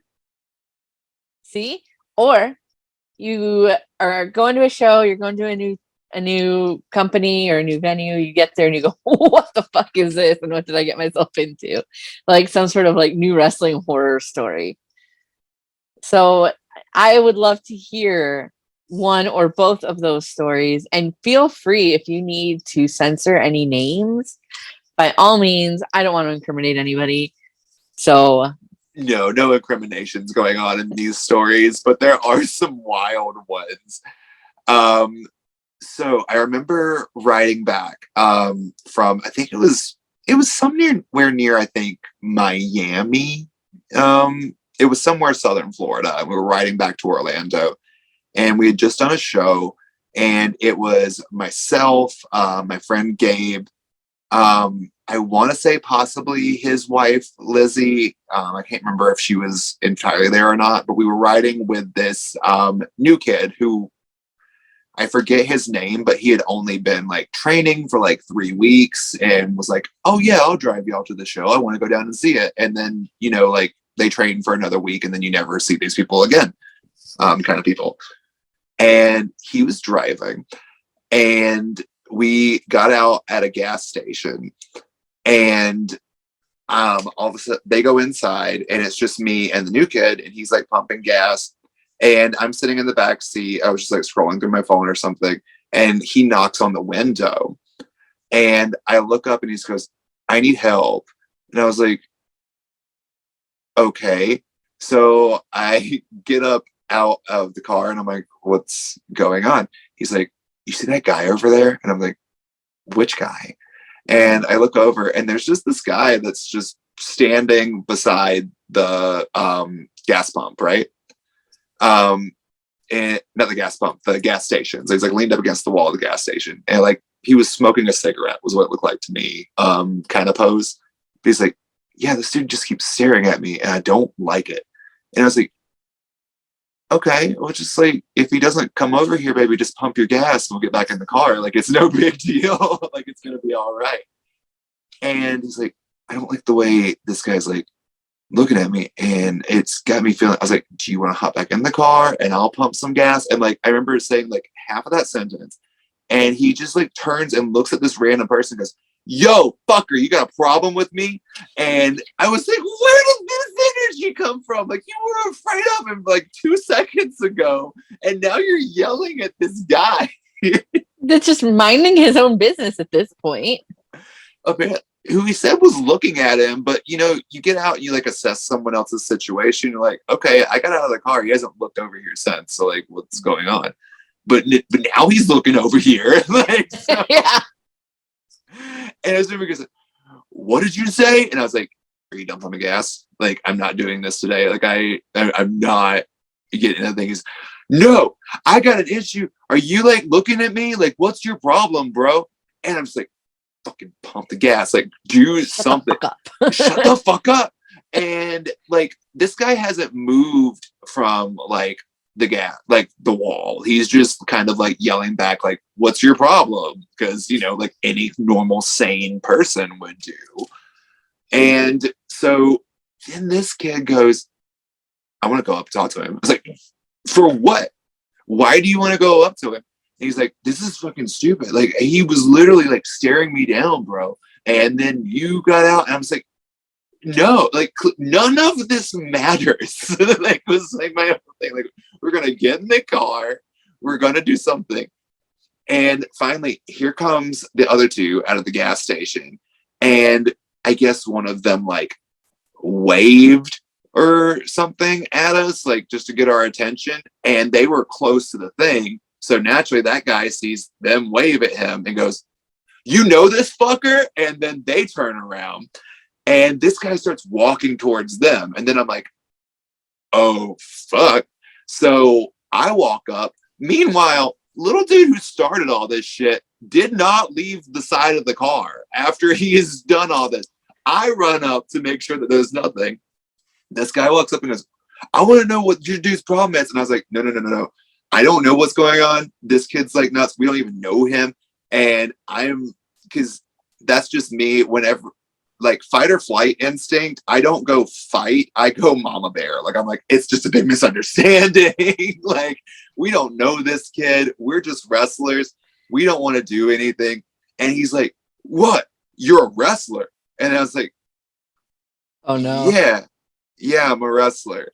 And then all of a sudden this dude just, okay, so maybe we didn't almost die, but this is like one of those terrifying stories. So like, didn't know what was going to happen. But I watched this like dude 180 to go and like pull out his phone and go, oh, for real? What's your name, man? Yeah, someone goes to their pocket and you're like, oh shit. Like, I just remember, so like, I'm not afraid to buck up to somebody like whatsoever, and especially when like they're coming at some people that I respect and love. But like, I in my brain am ready to pounce if I need to, but I'm also kind of just like, please don't do anything. I don't want to fight right now. Like, that's just me. Like, can we just use our words? Especially because it's like this was a non-issue. Fuck, like homeboy over here wouldn't shut his fucking mouth. No. So here's the thing: is we talk to this guy, we come over,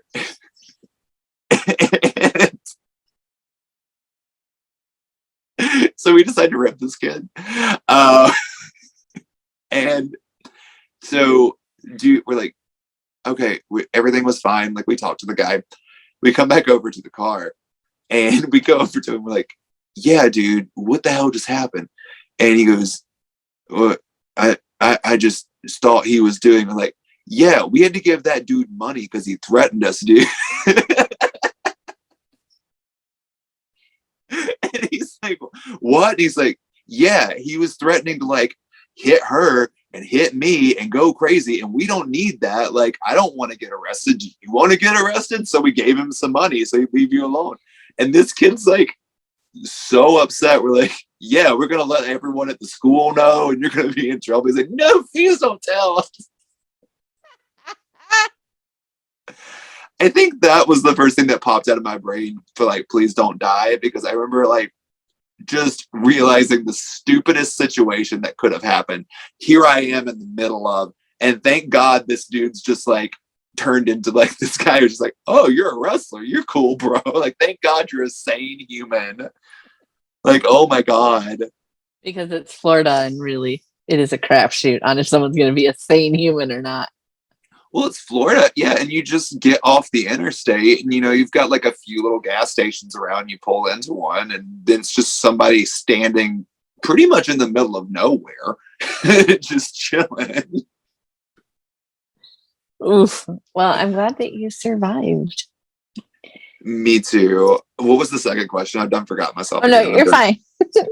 If you have like a wrestling horror story where you get to like a venue or a company and you go, what the fuck is this? I have the mother load of what the fuck is this? And here's the kicker. I put on the show. So before I got back into wrestling full time up here in Chicago, I actually was working with a wrestler from Florida. His name was Jason Static, or his name is. He's not dead. He wrote this play called We Don't Play Fight, where basically it's a 2-act play where act number 1 sets up the story, and then act number 2 is a live professional wrestling match inside of a theater, which is fun. Yeah, it was really interesting. They had developed it down in Florida for a while, and then once I was a part of every iteration of it. But we had some like pretty cool people that got in there too. Like Santana Garrett was a part of it. Thea Trinidad was a part of it. Just cool people. Jesse Neal was in it. But anyway, those are all the big people. There was more, but I'm not going to list all that. But anyway, he brought it up to Chicago, and we were going to do it at the Greenhouse Theater, and they had asked me to direct it. So I was like, yeah, sure. So we go through the whole rehearsal process. It's a 1-night only show. That's what we're doing. Come and see some theater and live professional wrestling. We're waiting once we get there for hours and hours. Wrestlers and actors are arriving, and the ring has not arrived. And we're like, what's going on? So we call the person who's supposed to be bringing the ring. They're like, oh my gosh, we're so sorry. We had a flat tire on the interstate. We're going to be there as soon as possible. And we're like, okay, do you have like an ETA? Can we figure this out? And they're like, yeah, we should be there by like 5 o'clock. So we're like panicking now because show starts at 7. And we're like, okay, it's 2 hours, but we can do it, Gets to be like 5:30. There's no ring there. They're like, yeah, we're still coming. Gets to be like 5:45. There's no ring there.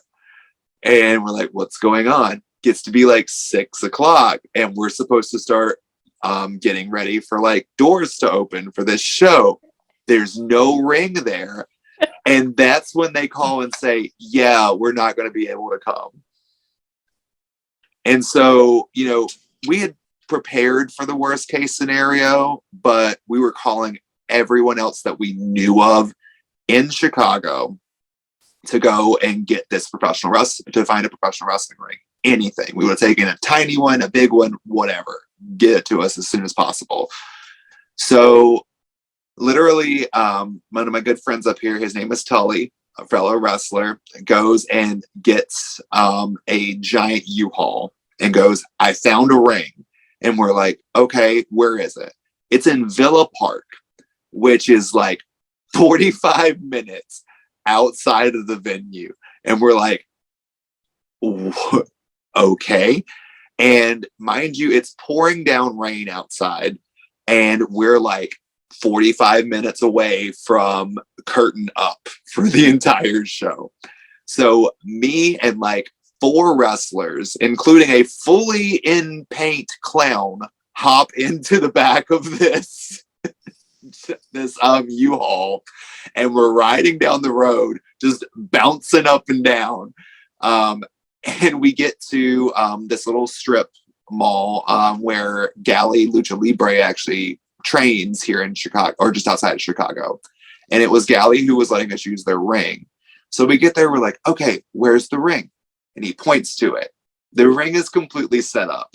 So we have to break down this ring, take it all the way out of the strip mall, load it into a truck, drive all the way back to Chicago. By the time we get there, guests have already been sat for about 10 minutes. There are people in the theater, and we are literally in the rain, unloading a ring, taking it up 2 flights of stairs and around a corner in front of a live crowd, setting up this ring.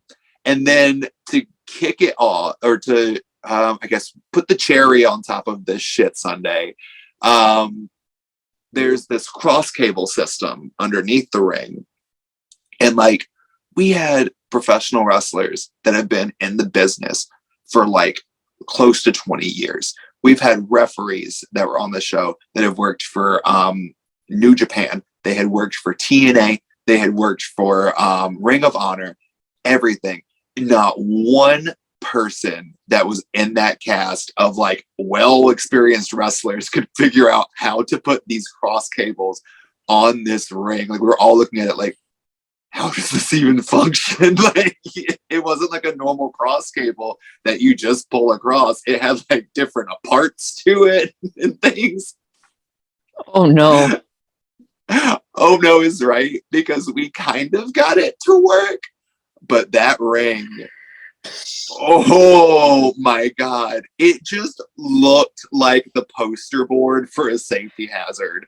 Like, it was kind of lopsided, and because the ring was lopsided, the ropes were taut, but they were still kind of like sideways.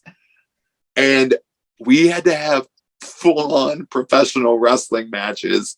And I remember looking at Paloma Star, who was in the show. She was wrestling, and she was like, Joey, what's going on? Because we're like really good friends. And I was like, we have to figure out how to wrestle on this thing. And what I'm going to tell everyone is, everyone gather around. Tonight, nobody bumps and no one hits the ropes. Go out there and have good matches.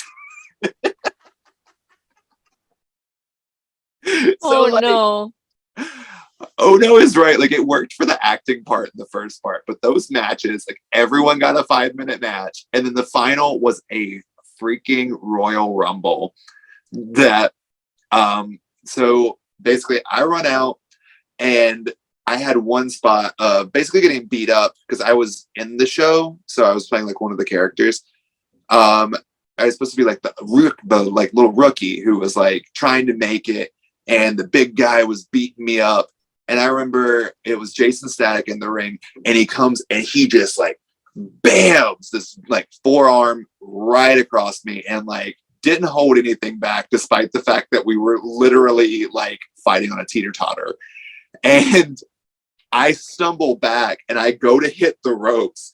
And literally, when I hit the ropes, they just kind of sank with me instead of being taut. So like, I went under and basically like folded myself into a hammock on these ropes. Oh no. And like, the crowd's like going like at everything that happens the entire night. So like, I finally, like, that was the biggest hot mess I have ever been a part of wrestling wise in my entire life.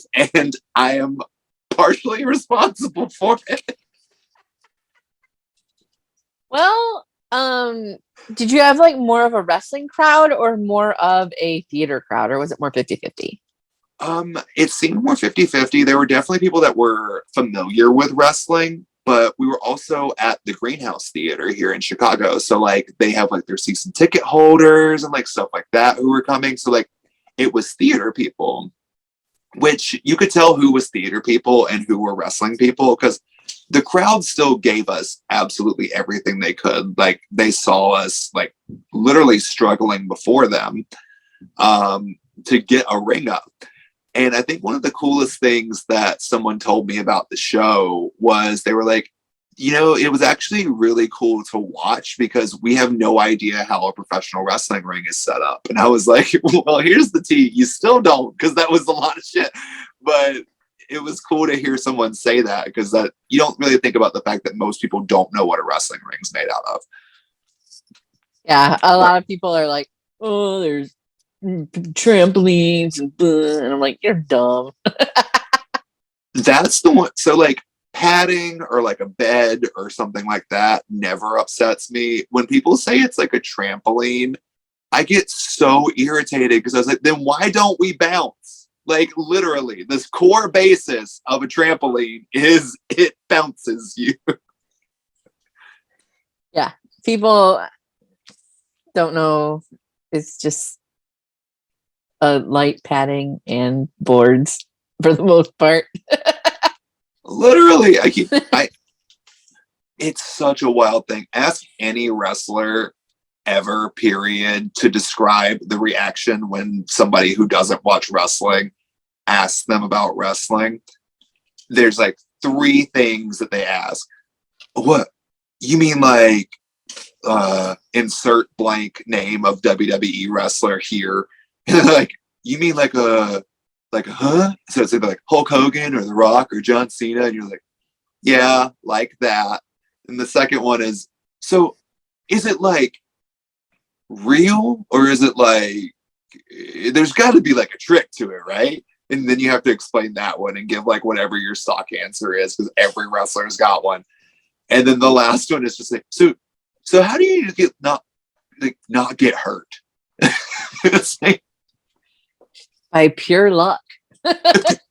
that. I always try to give like the professional answer, like, oh, we train to make sure that we know how to land and stuff. But no, that is the correct answer. It's by pure luck. It's like, oh no, this all hurts. This everything that you do hurts. There's just different amounts of hurt in the things that you do. Yeah, like eventually. So it was real interesting to me because I took that long break away from wrestling. So like when you first come back into a ring after a few years, you're like, I'm going to take a bump. I remember how to do this. It's just like riding a, oh, fuck. And that's like Oh. So if you could go back in time, what would you tell a 10-year-old version of yourself? Don't trust those guys. They're not going to bring you that wrestling ring. Like, I laughed so hard I made the stitch vibrate again. Sorry. If I could go back in time and tell my like little self something, it would be to like, part of me wants to use the phrase like take your mask off, but I don't think that's really what I want to tell them. It's basically just be yourself.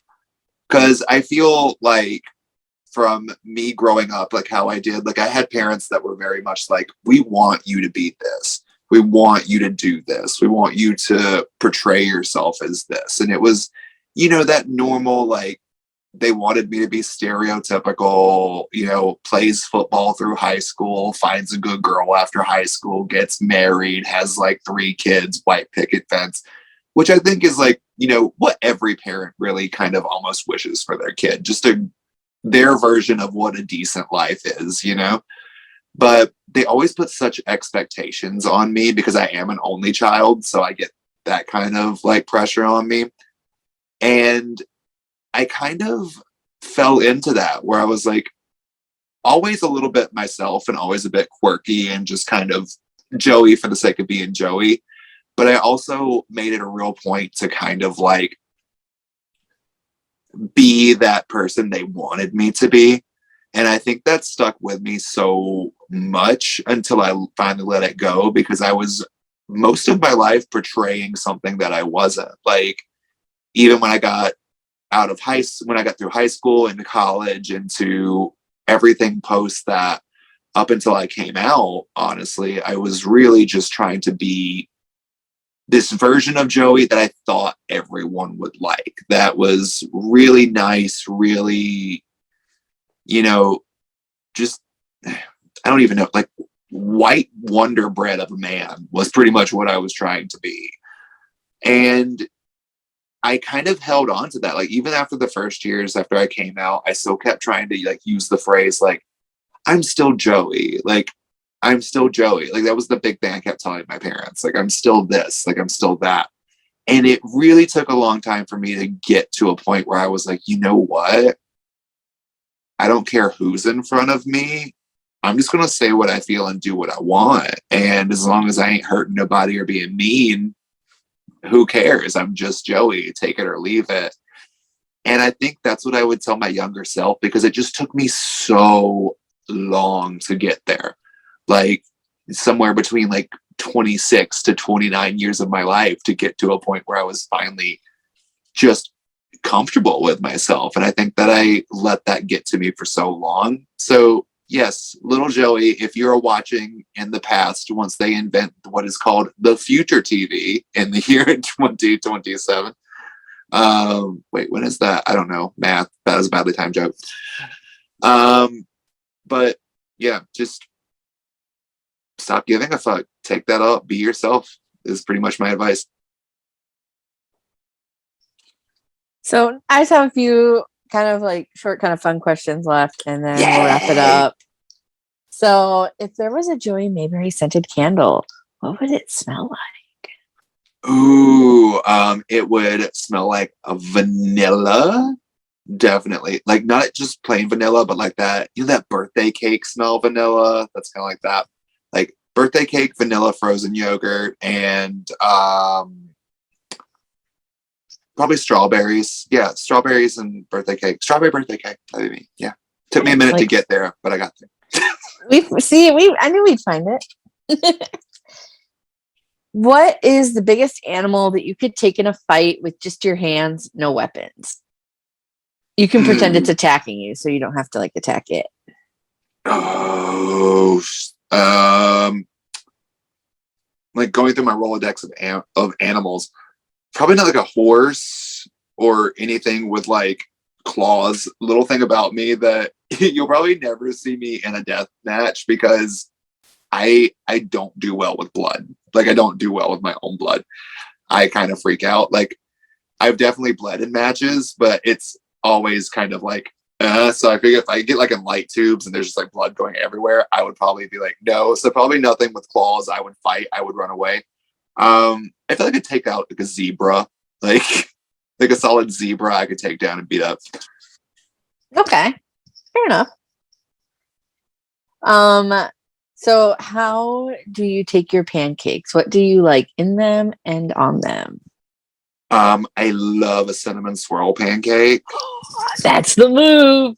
It's so good. Give me that with like some cream cheese, kind of like icing on top, or I like syrup, but I love like flavored syrup. So if I could have like a cinnamon swirl with like maybe some like cream cheese kind of thing on it and like some strawberry syrup, that's on the money for me. That is excellent choice. Cinnamon rolls are great. Cinnamon roll in a pancake is also great. Oh like it's the two best breakfast things. I'm literally drooling right now. Aww. Like, yes, my mouth is watering. Now I want those. So I'm gonna take you on like a little like journey. So if you just want to like just go with me. So imagine, if you will, you are in a store, you're hungry, you want something sweet, you're like walking down the aisles, and you go down like the cookie aisle, and you're like, great, you told me you love cookies. So you're gonna go to the cookie aisle. And you look at all the cookies, and you don't want like a chocolate chip cookie or like a peanut butter cookie or like those Milano cookies. No. You want America's favorite cookie, which is the Oreo. So you go to the section with all of the Oreos, and you're like, I don't want any of like the flavors. Like, I don't want like a Swedish fish Oreo today. No. I just want a chocolate, right? I just want like a chocolate white cream center Oreo. But you still have choices. You can get like the thin Oreos. You can get like a single stuffed Oreo, just your, standard Oreo. You can get a double stuffed Oreo, or you can get like either like the most stuffed or the mega stuffed, like an exorbitant amount of stuff. Right. Like which Oreo are you getting? Oh, solid double stuff all day, baby. Like, if I need more stuff, I can just make it into a quadruple stuff myself. Like, I don't need to buy all this stuff that's going to take up the space of my Oreo package. So, double stuff. That is the unofficial correct answer to the question. So fuck yeah. Yeah. I see, I knew I liked you, and it is purely because of your Oreo preferences. Oh, I love that. That's the reason why. That makes me happy. But also, that's like my husband and I's guilty pleasure. Like, if we're like wanting to munch, especially if we've been doing something, we're like, go ahead and bring out the Oreos. But I have a challenge for you. I know that you weren't like keen on the flavors. Have you tried the Brookie Oreo? I don't think so. So it's an Oreo and it's got 3 different layers of cream on it. And one layer is like a chocolate chip cookie flavored cream, then the regular Oreo cream, and then a brownie flavored cream, all in one little Oreo. And it's, oh my God. That actually sounds good. Some of the flavors I'm like, Oh, you're talking to what is known as a connoisseur. I believe that's a dinosaur as well, but no, that's a joke. It's not. Top 3 Brookie Oreo, the late great carrot cake Oreo, and the red velvet Oreo that existed. Moi. And 2 of them are gone forever, and I'm so saddened by it. aww. IP Oreos.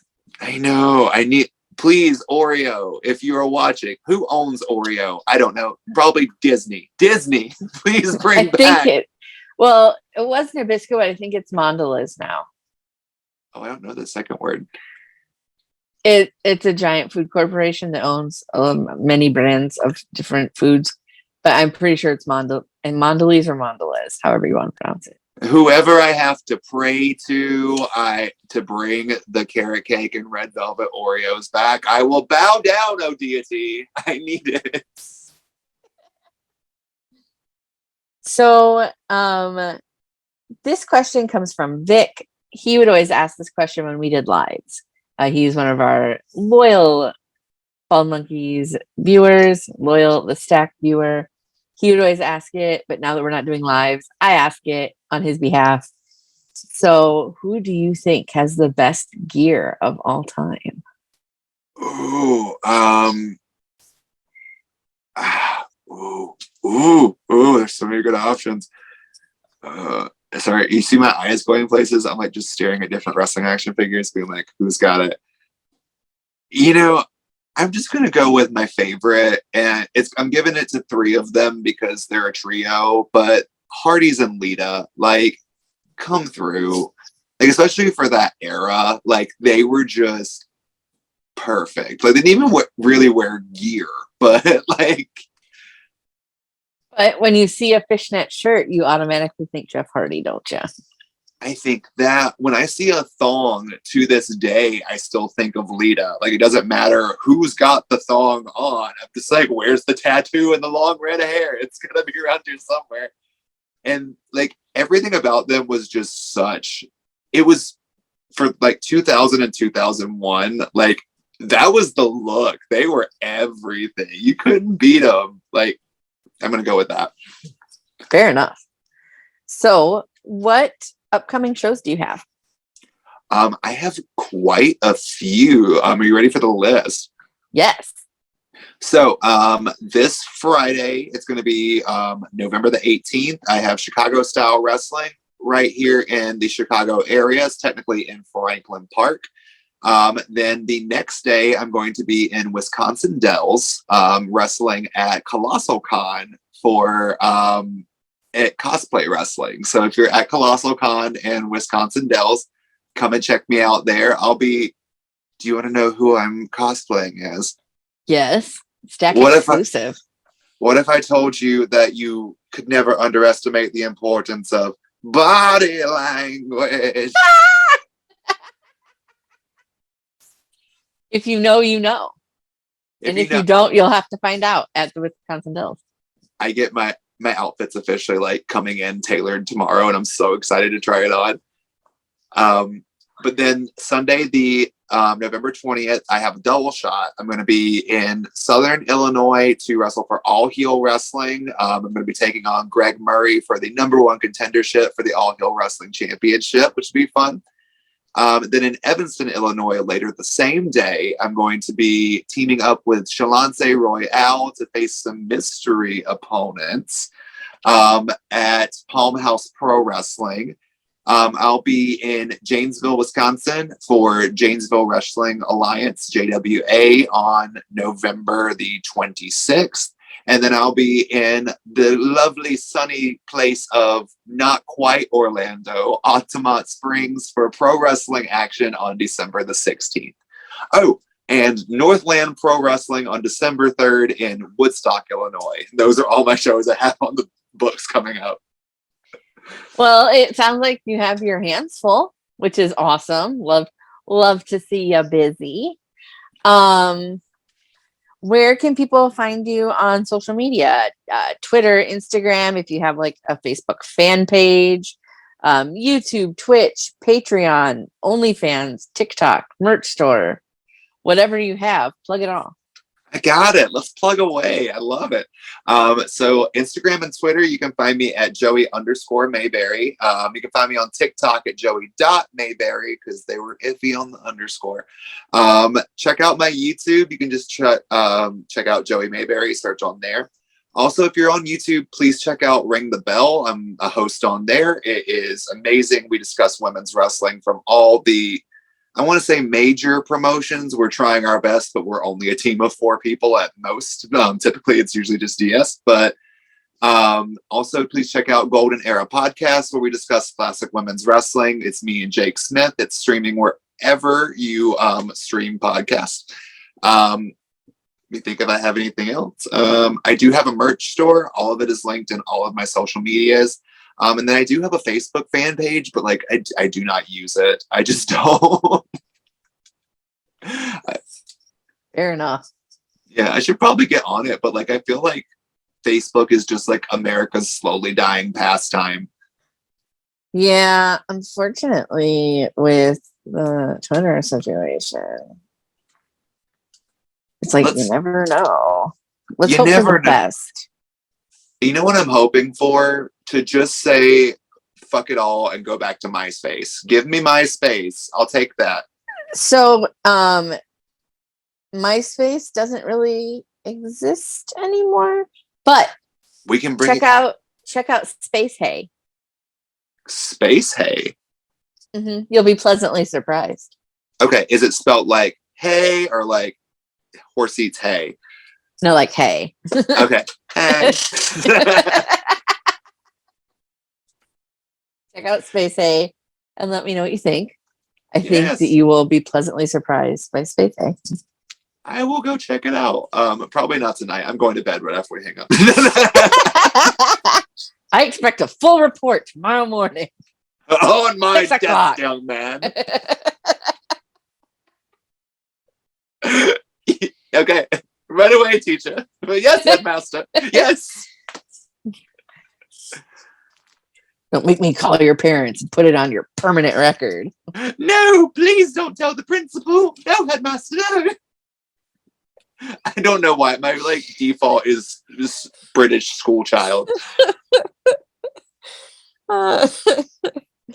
Well, thank you so much for hanging out. This has been a blast. My face hurts from laughing. That's a good sign. That's thank you so much for having me. And if your face is hurting from laughing, that's honest to God, music to my ears. My love language to people is I love to make people laugh. So hearing that, you warmed my heart and I love you for it. Thank you so much for having me again. Thank you. Once again, this has been The Stack. I'm Val Pancakes. This has been Joey Mayberry. Please check him out on all of his social medias. Big thank you to Wrestling Over Everything and Table Bump for sponsoring the Bald Monkeys and The Stack. And thank you for tuning in. And thank you, Joey, for hanging out with us tonight. No problem. I'll be back anytime. I'll bring pancakes next time. Love that. Yes.